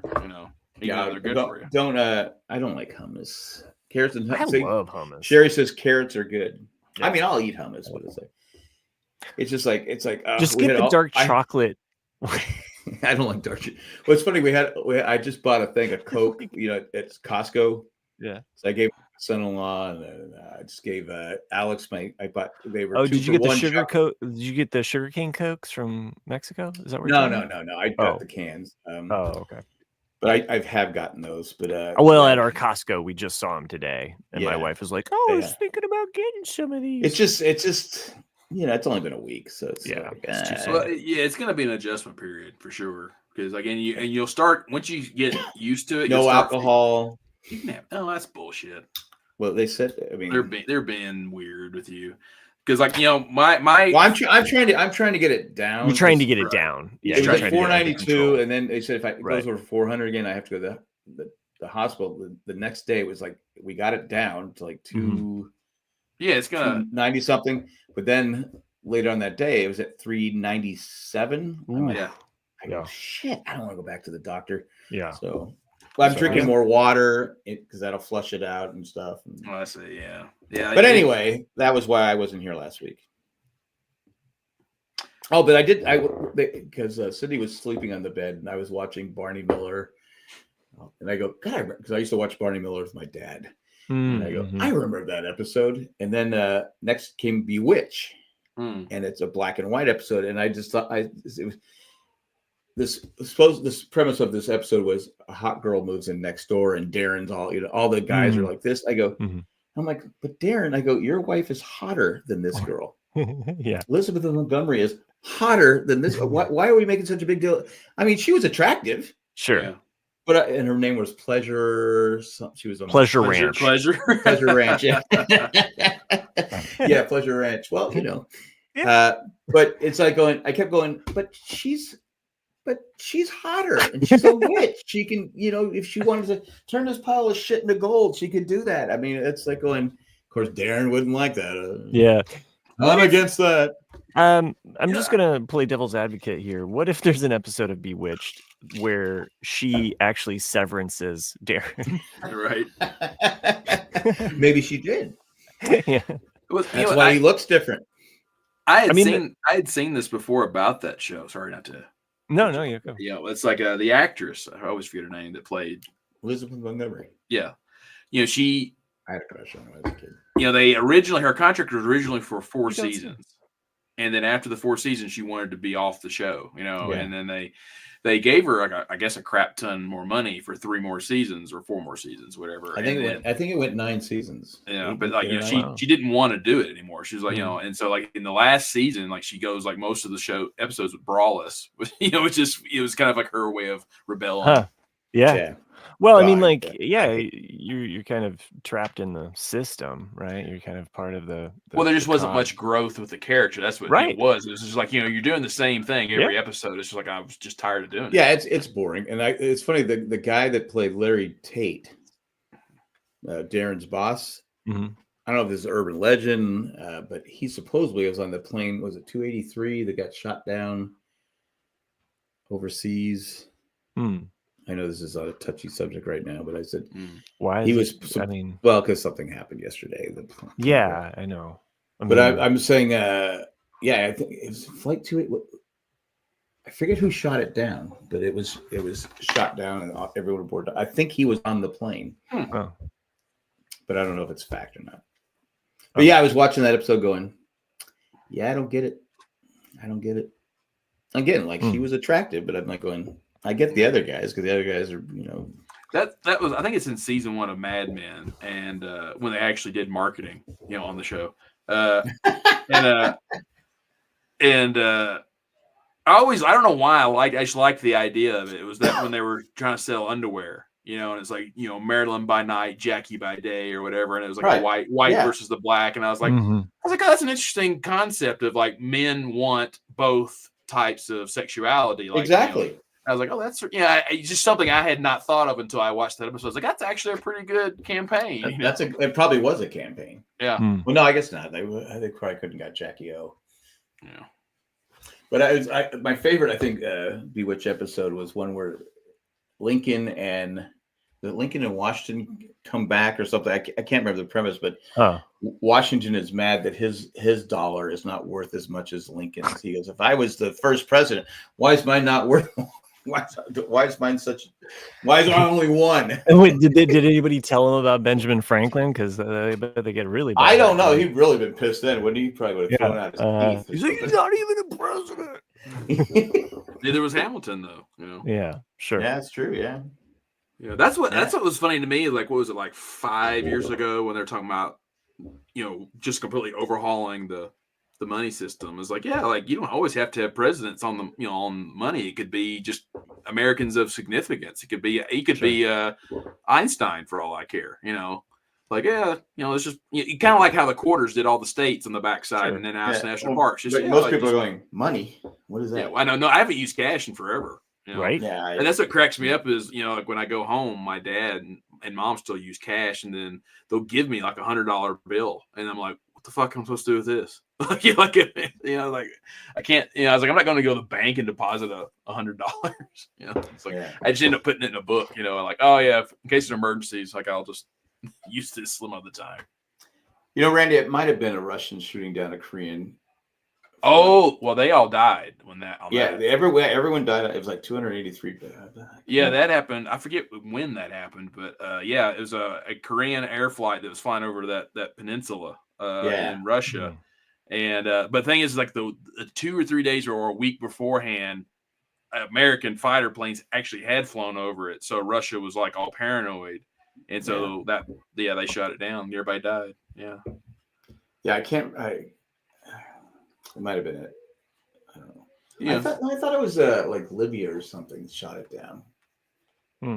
Just another Gulf of Tonkin. I can't remember. Well, these are always fun topics. Anyway, we're about out of time.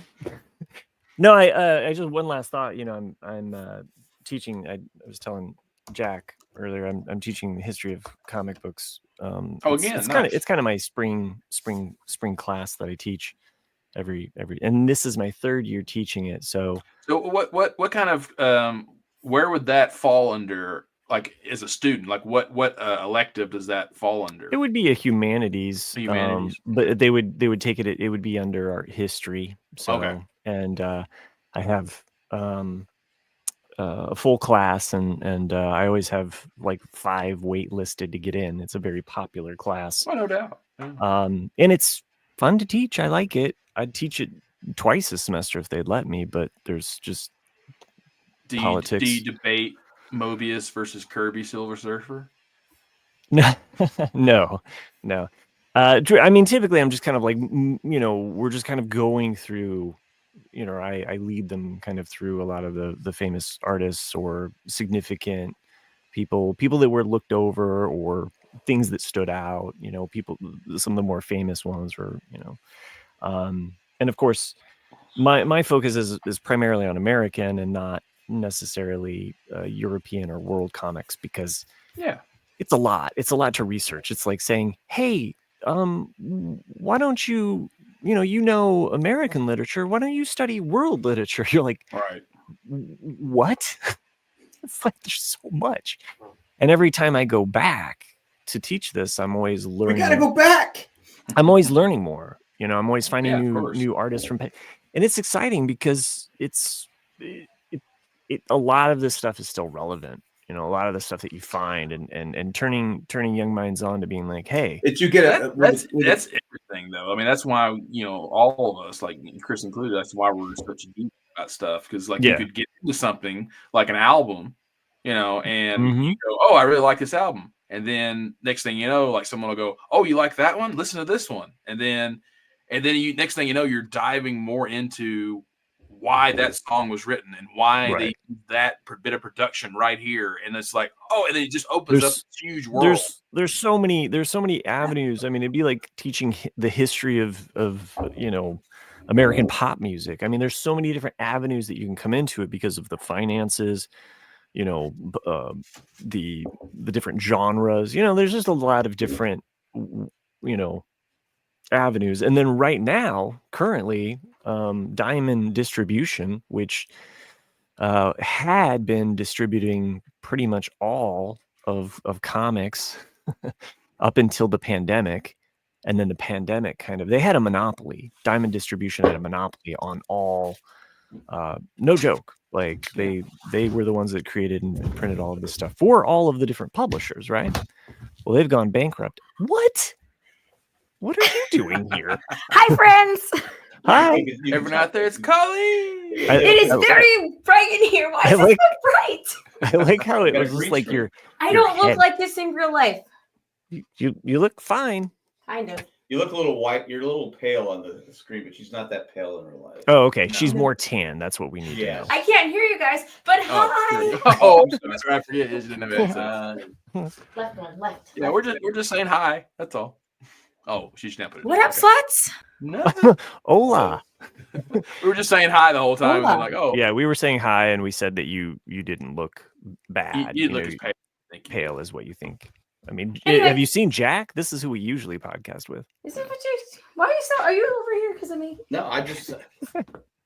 I thought that was weird. Like just all of a sudden Jack just started rolling out of screen. I'm like, what's going on? I was afraid. This is a treat because we didn't even have Chris tonight. You know. Yes. Oh. So, Now we have yeah. a fourth host. Chris We Chris still had a had bit of to a see. family emergency, so that's why he's not with us tonight. We've already taken 2 commercial breaks, Colin, so we have to add a third one in sometime soon.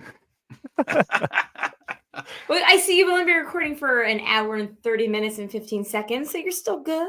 Yeah. We were trying to wrap it up, and then I started talking Yeah. random stuff. So I did want to bring up at some point though, I forgot until now, a complete unknown because I remember Jack had watched it and I finally watched it, but we can get to that in a minute. But Oh, a complete unknown. a complete I never unknown. watched it. What's it about? the Bob Dylan movie. The Bob Dylan. Oh, the Bob Dylan. Yeah. one. Okay, yes. He hosted SNL. He was good. He was very good. Yeah. I saw. Yeah. It is a decent movie. It's definitely worth watching. I mean, it like a lot of movies, it takes a lot of liberties, but it's fine. Oh, Yeah, like a, Jay and I have been watching this series on Apple TV called Slow Horses. yeah, Oh, Yeah. It's really yeah. good. it's good. Yeah, like I it's weird because like season 1 came out It's no forever shrinking. ago. You would like. Well, it's no shrinking, but you would like Slow Horses. It's really good. It's our No. kind of show. It's more us than Jay. Yeah, so Jack It's about a bunch of people who are MI5 agents. Yeah, But but they're like the fuck fuck ups. Yeah. So they're the fuck ups. So they go to this place called Slough House, which is in Slough, which is an actual town in London or area of London. And they're like, it's the fuck up house where they can't fire them, but they also like don't want to keep them in like the main place. But you know, it's got Gary Oldman as the Head fuck up. He runs. head fuck. No, but he's not a fuck up. He's not a fuck. You find out, I'm not gonna spoil it why Okay. he's there. You find out why he's there, but like Yeah, he's already really spoiled. good. He's not a fuck up, but he's really good. Yeah, like it. I only watched like the first 4 episodes of season 1, which that came out forever ago, like 2 or 3 years It ago. did. It came out in And- 2021. Yeah, and then all of a sudden, like 2, 3, and 4, like we're like boom, boom, boom, like they just Oh. knocked them out, and like Okay. every 6 They months. did, a and new they season. already there's 4 seasons. We're in the middle of season 3, but they've already filmed season 5. Okay. Oh. So like, because at the end of each season, they're famous for having a trailer of the entire next season because they film them like in advance. And as Matt points out, Wow. Slough is also where the British office takes place, which is how Okay. Jay knew it. How would Matt know? I don't know. Trees. Oh, okay. Well, he loves TV because he loves TV. I'll have to check it out. I know Jay had mentioned That's in, our Google. I In the- know. in the text. He's my Google too. Um, It's called #Mattsplaining. Matt Yeah, Splaining. like mansplaining, but less infurious. Well, he had perfect timing tonight, Colleen, because Infuriating. he usually like exactly like what he's doing now. Like he'll Yeah. chat in the side, and we'll read it, but he didn't for like the first probably 40 minutes. I'd say. until I and then Matt goes, announced his name. "Funny, Matt's not here," and then all of a sudden he went, "You rang." He's just there in Well, the chat.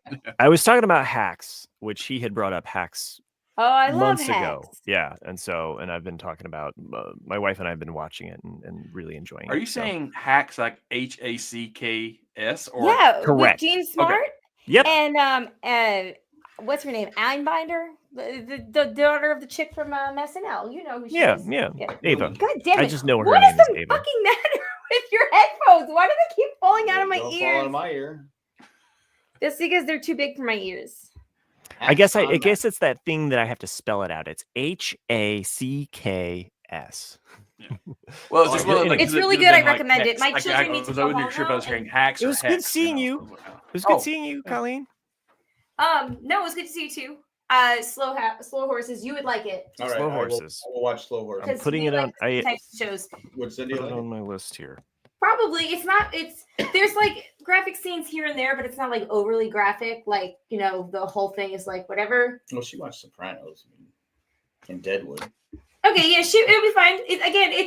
It's good. It's like they're spies. Oh, and the dude that's the main star that's not Gary Oldman is married to Saoirse Ronan, who is from Oh yeah, the Irish actress. the Irish actress. She's from no, that's Yvonne Strahovski. I took a chance. You know, she's done lots of No, stuff. she's from Little Women. She works with Greg, the director of Barbie. She works with her a lot, and Timothy Chalamet. Oh.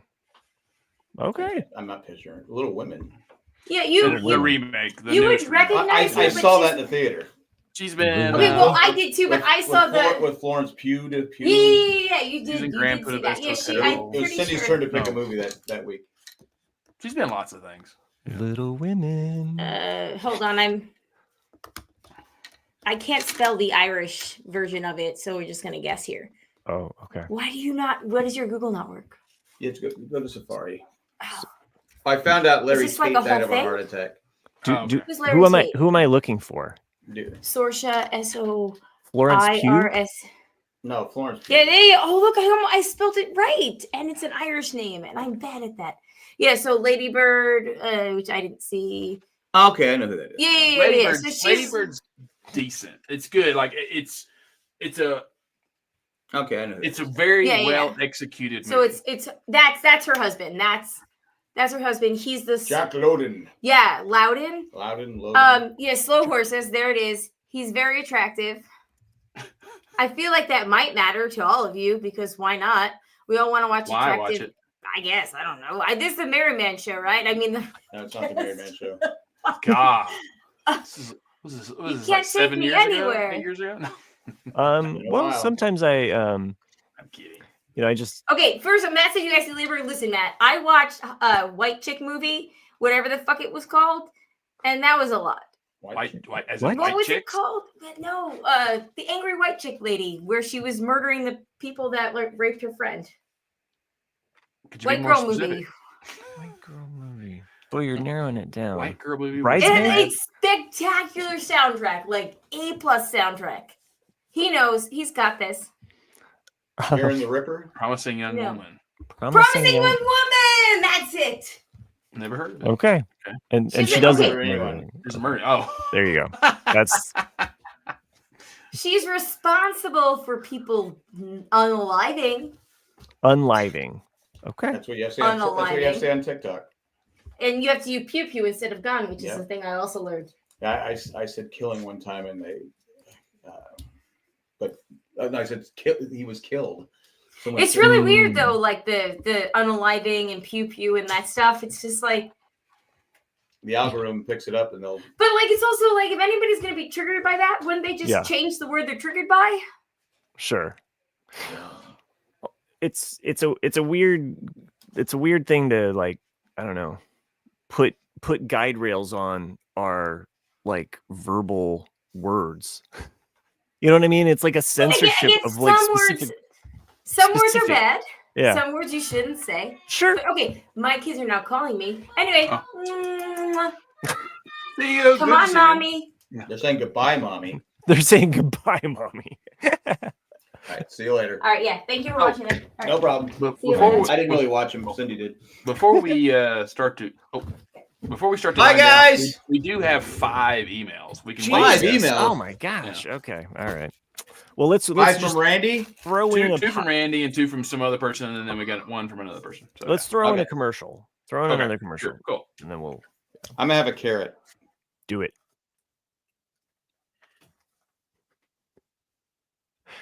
Okay. We're gonna call him the Wascally Wabbit from now on. The wabbit. Yeah. So Okay. So the first one. Wait, First hold on a email. second. My youngest grandson today, who saw me eating the carrots, and when I'm eating, the 2 youngest grandkids, I watch them. They want to eat. They go bite, bite, bite. Mm. He comes over, takes the carrot with the peanut butter on, puts the carrot in his mouth, chews it, It's the peanut butter. peanut butter, and then he goes, and he puts it in my hand. Anyway, You should make him Go eat ahead. celery and see how he really feels. great. Okay. So first email is from Randy. Okay. It's called Rise and Shine. Why do people who live in Greece hate waking up at dawn? Don't know. Why? Because dawn's tough on Greece. Should have seen that one coming. That's Should good. have. Should have seen it Yeah. coming. All right. The next one is from our favorite Canadian.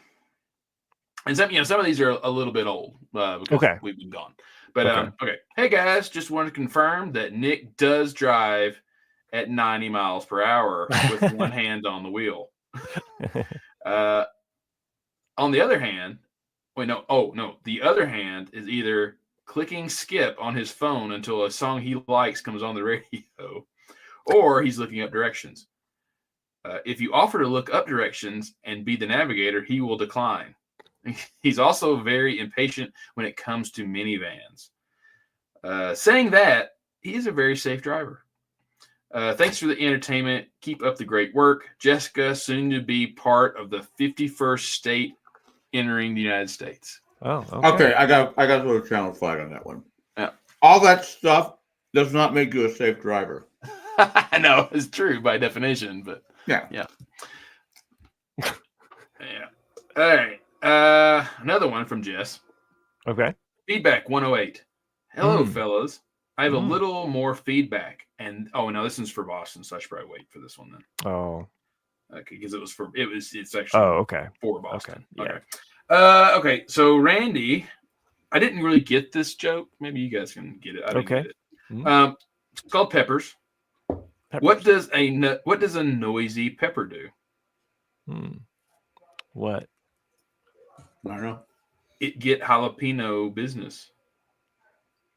It gets all up in your business. Gets all up in your business. All up in. Okay. All up in. I got it now. It's in your business. In your business. Sorry. Yeah, that was a bit over. It's okay. It's. I did like the grease one. Yeah, the grease one was good. Yeah. Stick with laundry detergent, Randy. Yeah. Actually, Dawn dishwashing soap. Yeah. Takes out stains pretty good. It does, yeah. Is. If you're cooking something, you get grease on your pants or shirt or whatnot, just get the Dawn out, just dab it, rub it. Yep, comes right out. You know what? As an oil painter, you know what I use to get paints out of brushes? Dawn. Blue Dawn. Blue Dawn. That is the best Dawn. You just use Blue Dawn. It's the best. Okay. So yeah. Anyway, Blue Dawn.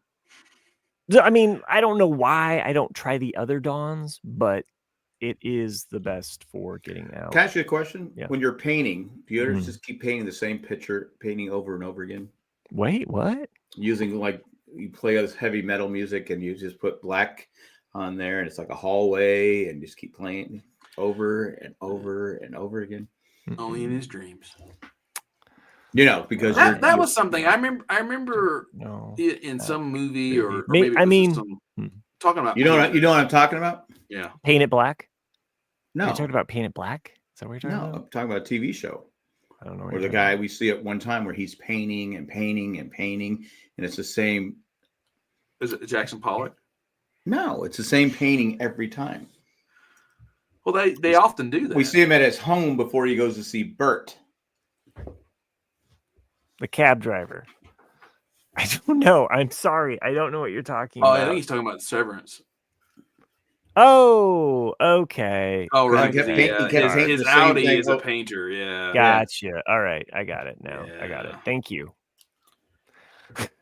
I think that would be. Sorry, I just didn't know what you were talking about. Like, the funny thing is though, we spend so much time with the Severance innies that I don't always think about their Audis. Right. So sorry, it's a weird. Well, to be fair, I just saw the episode of like a week ago. That's true, right? Yeah. So Matt made me think of something. Maybe you can answer this. Like, if you are an established painter, I can't imagine. You make a painting and it's awesome, but then other people want a copy of the painting. It's like, I don't think I could ever replicate a painting. It would never be exactly like the original. Right. And I can't imagine a painter going, I need to make 20 more copies of this. Like, it's like, hey, I I just made the Mona Lisa. I need to make 20 copies of it. Like, Right. what the fuck? Next Like, time no. she's got a big mouth and big teeth. And Right. I mean, that I always make the correlation to musicians in that Yeah. regard, Mhm. because musicians can play a song, and then you want to hear that song again, so that you see a live performance of that song, right? Mhm. When they're playing that song again and again, they're gonna change it up, right? Right. But the live performance versus the studio thing, shoving that aside, you have certain musicians that they're like, hey, I came up with this thing and this is my style. Like, let's say Elvis Presley. Mm. And that's all they do, right? Mm. They don't really kind of deviate from that thing. They're just like, this is my thing, right? Maybe there's a little bit of change, but then you look at somebody like David Bowie or the Beatles or Prince, and you see how they go through all of these different changes, and they're not just satisfied with like, oh, hey, I learned how to make a pop song. I'm just going to make that pop song forever. They're like, I'm going to, they're creatively restless. And I think that goes to your point, Nick, Mm. about Well, that's like, what the you movie, couldn't paint the same painting again and again. You'd go crazy. Yeah, well, the unknown, I think that's with Bob Dylan was a major thing, because he was so creative. He goes, no, I got to move on. Just, I want to explore, Right. which the people that were the folk singer people didn't want Mhm. him to leave that, because they didn't want him. That's what I got for the movie. That they didn't want him taking the. Hey, Bob Dylan's taking all the people that listen to us. We won't have anybody. Mhm. Well, They I didn't think want- they didn't. You know how people are afraid of change. Well, I don't think it was that necessarily. I think it's kind of like Pete Seeger's character. Pete Yeah. Seeger, but it was I'm forgetting his name now, the actor, but Norton. I think Norton, yeah. I think his Norton. argument though was he never blatantly said rock and roll, but that's what he was implying, is that rock and roll is fast and easy. It's like, hey, like I've got some simple chord changes, but I'm not really saying anything, and that's what was winning. And that was what the kids were listening to, and that's what he was trying to say, is like, we've got this opportunity to balance the seesaw of like having this simple music, but really means something lyrically to resonate, like an art form. And you're our guy right now. Don't leave us for the side that's already winning. Right. And I think that's what he was trying to But say. I also think not so much his character, but the other characters were like, no, you're not playing that crap. We're not. Right. Well, that's kind of a myth too. Like the whole Newport, the 65. Mm-hmm. There's different versions of what happened. Right. With that. The Newport. Yeah, the folk festival. Because the audio was never Johnny set Cash up. wasn't drunk. That's just Johnny Cash, but no, that stage is not set up for rock and roll, and also the amplifiers and everything, especially in '65. Think of the Beatles, like it's not meant for that sound, right? And that's what a lot of people who were there say. It had nothing to do with them saying you can't play that. It was just like it sounds like shit. Like turn it off, right? Yeah. So and that would make sense too. From a standpoint of like, hey, your instruments are messing, like just play it, but yeah, I could see. Anyway, I said I'm not a history major on rock and roll, but that's what I got out of it. These people are being petty. One thing that you mentioned, Tom Petty. You mentioned there, Nick, and I know I was talking about history of comics, and I won't bother you guys about this, but maybe I will. God. Just fucking with you. No, I mean, like I told Jack at the beginning of the show, I said my mind is like a sponge. I just keep cramming all of this facts in there so that I'm ready to go to class and I can just wring it out, and it's like, here's all the information. And I'm doing deeper dives and learning stuff. And right now, I mentioned this earlier, I'm not listening to any podcasts, but I've been listening to an audio book. It's about I can never remember the name of it. I think maybe because it is an audiobook and I don't look at the title that often. It's called Marvel Comics: The Untold Story. It's so simple. But anyway, it's a deep dive breaking down all of the history of Marvel, and it's pretty fascinating. And I just got to this part speaking of this aspect, Nick, of like substance versus like, we'll just say ephemeral, like just it looks cool or sounds cool, right? So in the 80s, you had Chris Claremont, who was writing X-Men since grew up in like the Claremont. 70s, right? Mhm. So Claremont is like really good writer. He's all about developing these characters and has worked on them for a long time, right? And eventually, you know, like most artists, they get pissed off or pushed out of Marvel, and then they go somewhere else and make comics elsewhere, right? And this happens again and again, right? Okay, enter Todd McFarlane. Okay, you guys have heard of Todd McFarlane somewhat, right? Todd McFarlane Yep. Toys. Mhm.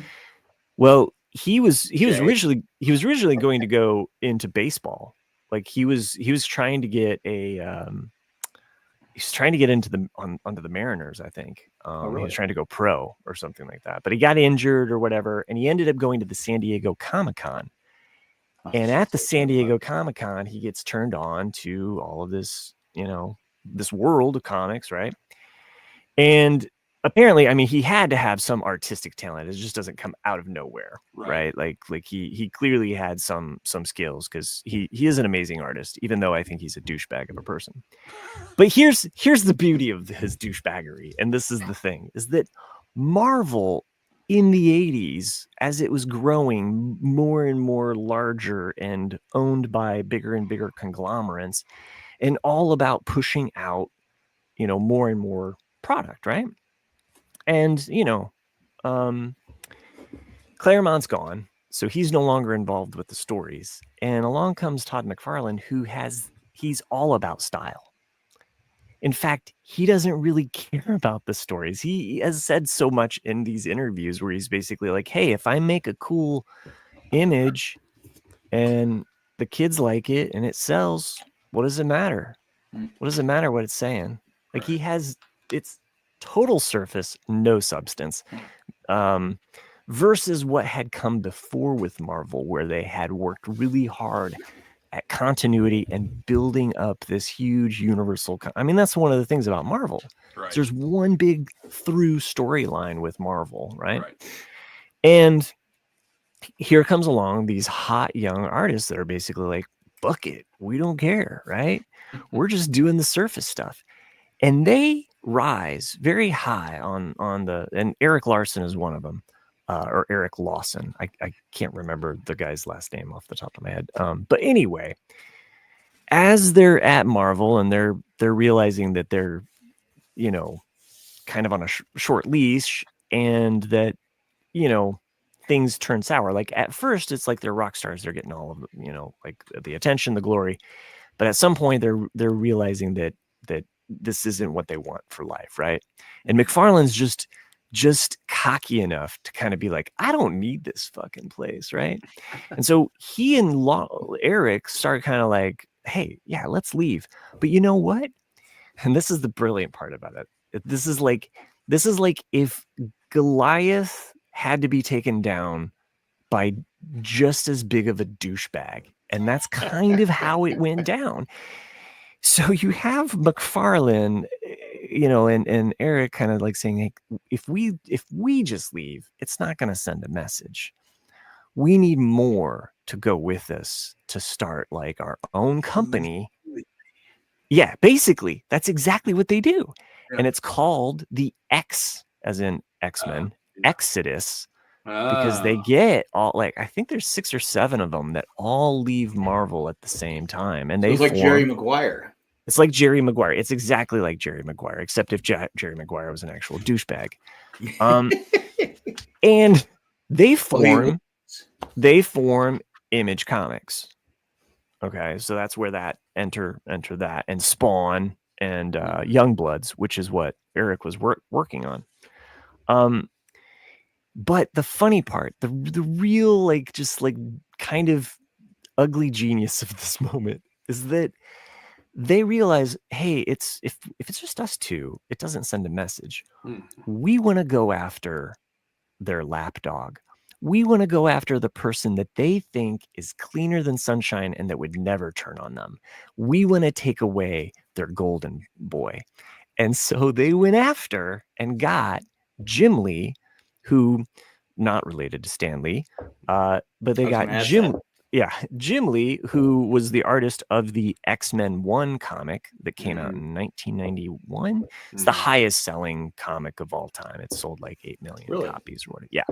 So he was the artist of this, and they get Jim Lee. They get him to go with them.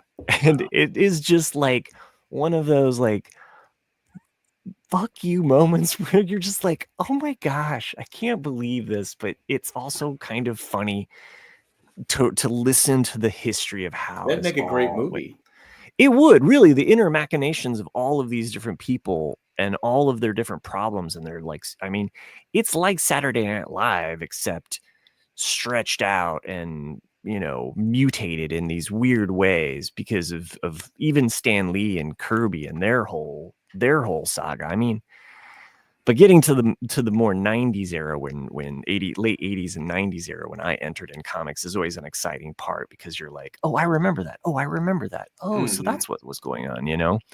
I just had to share this with you. I'm sorry to bore you guys with my comic knowledge here, but the taking down of Marvel, and of course Marvel didn't stop then, you know, like they had to pick up their pieces of, you know, and they had other artists and artists could rise up or what have you, but it's also how Image gets started. So, and then Jim Lee, by the way, he eventually goes on, and I think he's, at last time I checked, or at least last year, he was the president of operations at DC. So eventually he even leaves Image and goes to the other enemy. They always do. They always go to the other side. The one goes to DC. If you know why DC, you get fucked over and you go to not only money, but it's ego. Oh yeah, because people, you know, not creative, but people like, you know, the movies and the actors and in life. I mean, you know, you go to work and there's some person there that can't be a team player. Has to be the, you know, the asshole. I'm sorry. I had to be me. Yeah. Did you see off topic, but back to art? Did you see where Lego announced the next art is going to be flowers? Banana? I don't know why I'm forgetting. Van Gogh. Yeah, the Van Gogh. Sunflowers? Sunflowers, yes. Is that what they're doing? Oh, no. I hadn't seen big that yet. Sunflower. Yeah. I mean, I did not know that. Multi sunflowers, yeah. I just speaking of Lego, this set I would say has been my favorite set of recently, and it's a really good price. It's only like about $40. Yeah. It's only about $40. What is that? The build of Michelangelo's flying machine. Oh, okay, yeah. Da Vinci's. Sorry. I know what you meant. But it also like has I didn't realize it moved. That's cool. It has some really amazing that's pretty cool. The technical build on this, like, is the wing one piece, or is it little tiny Legos? Well, the wing itself is like a piece of cloth. Okay, all right. That makes sense. But the build was really actually has some tricky moments to it. It comes with the Da Vinci, which is what I've been wanting. Right. And the display is cool. Did he ever build it, or was it just design? No, he did build. He did build one, and there was test flights, and his assistant was injured. Yeah. So he also designed a helicopter too. Yeah, I remember that. Yeah. So a little ahead of his time. A little bit. You'd say. Anyway, really cool Legos, and it's only about I think it's $40, which it's a nice little. That's what's interesting about Lego is, like, you know, something like that will be a very niche thing. Yeah. They'll reasonably price it. Yeah. It's something that like everybody wants, even if it has few pieces. Like, let's add another $40 on top of it. It's like that's business, man. Oh man, it's supply and demand. I mean, yeah, there's sets that I still won't buy, but I'm like, I'd like them. Like I want the X-Men, the jet. Well, the jet. Cool, but I want the.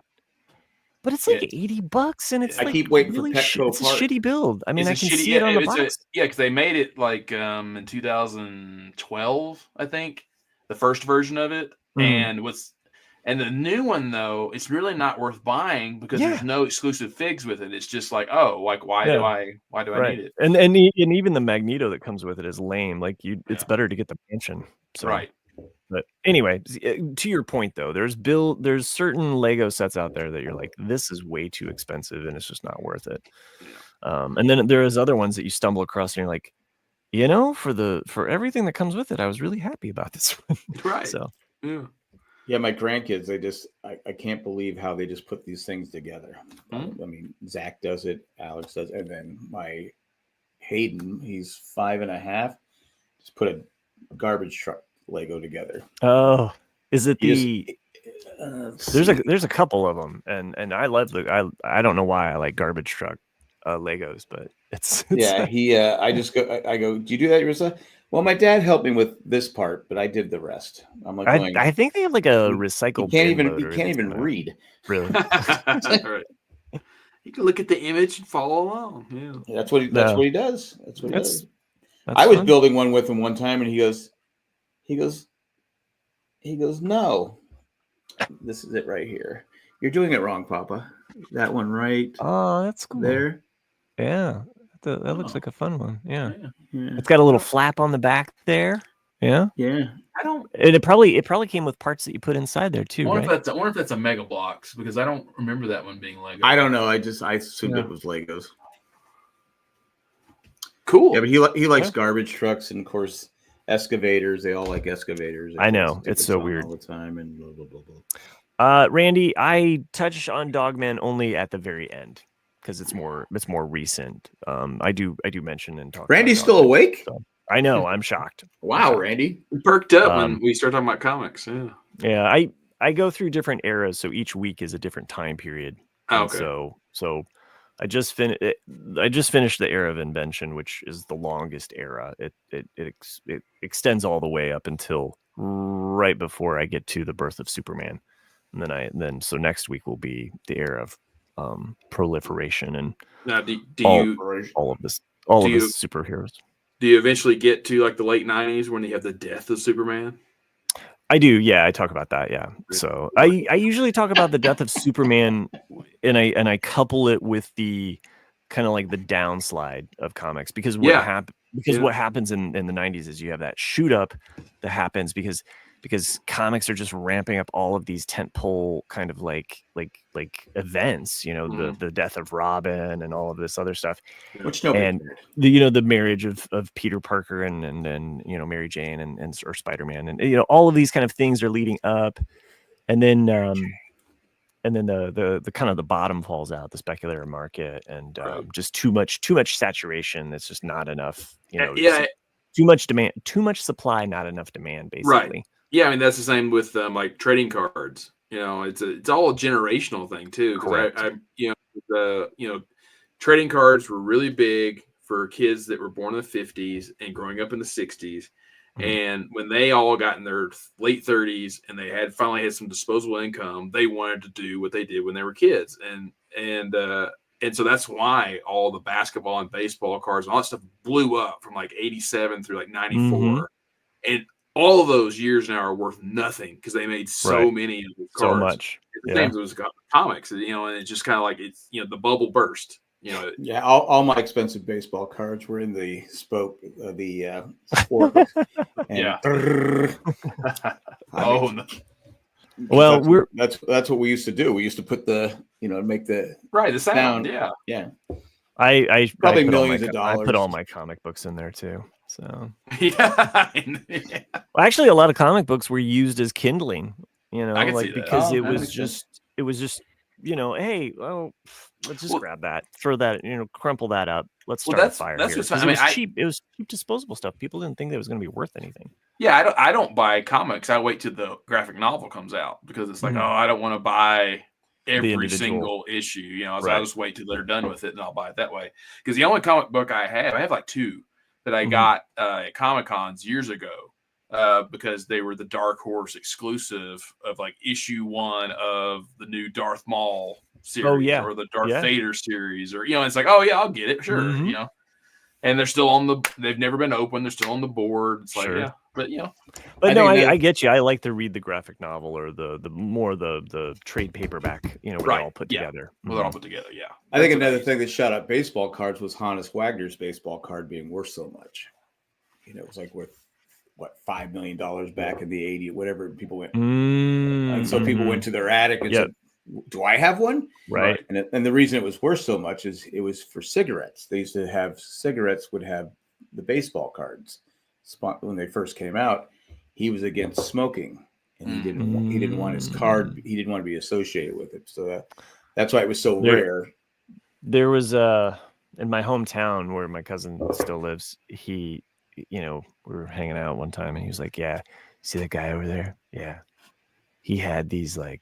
And he's like going into this, like he had these super rare baseball cards, like, and he called them something like they're like, it has a name like this, like really early kind of, yeah, he had a whole like box of them, it's like worth like, so much money. It's just like finding that in your attic or having that because like one relative just happened to pass it to you or just ended up in a box and it's in your collection.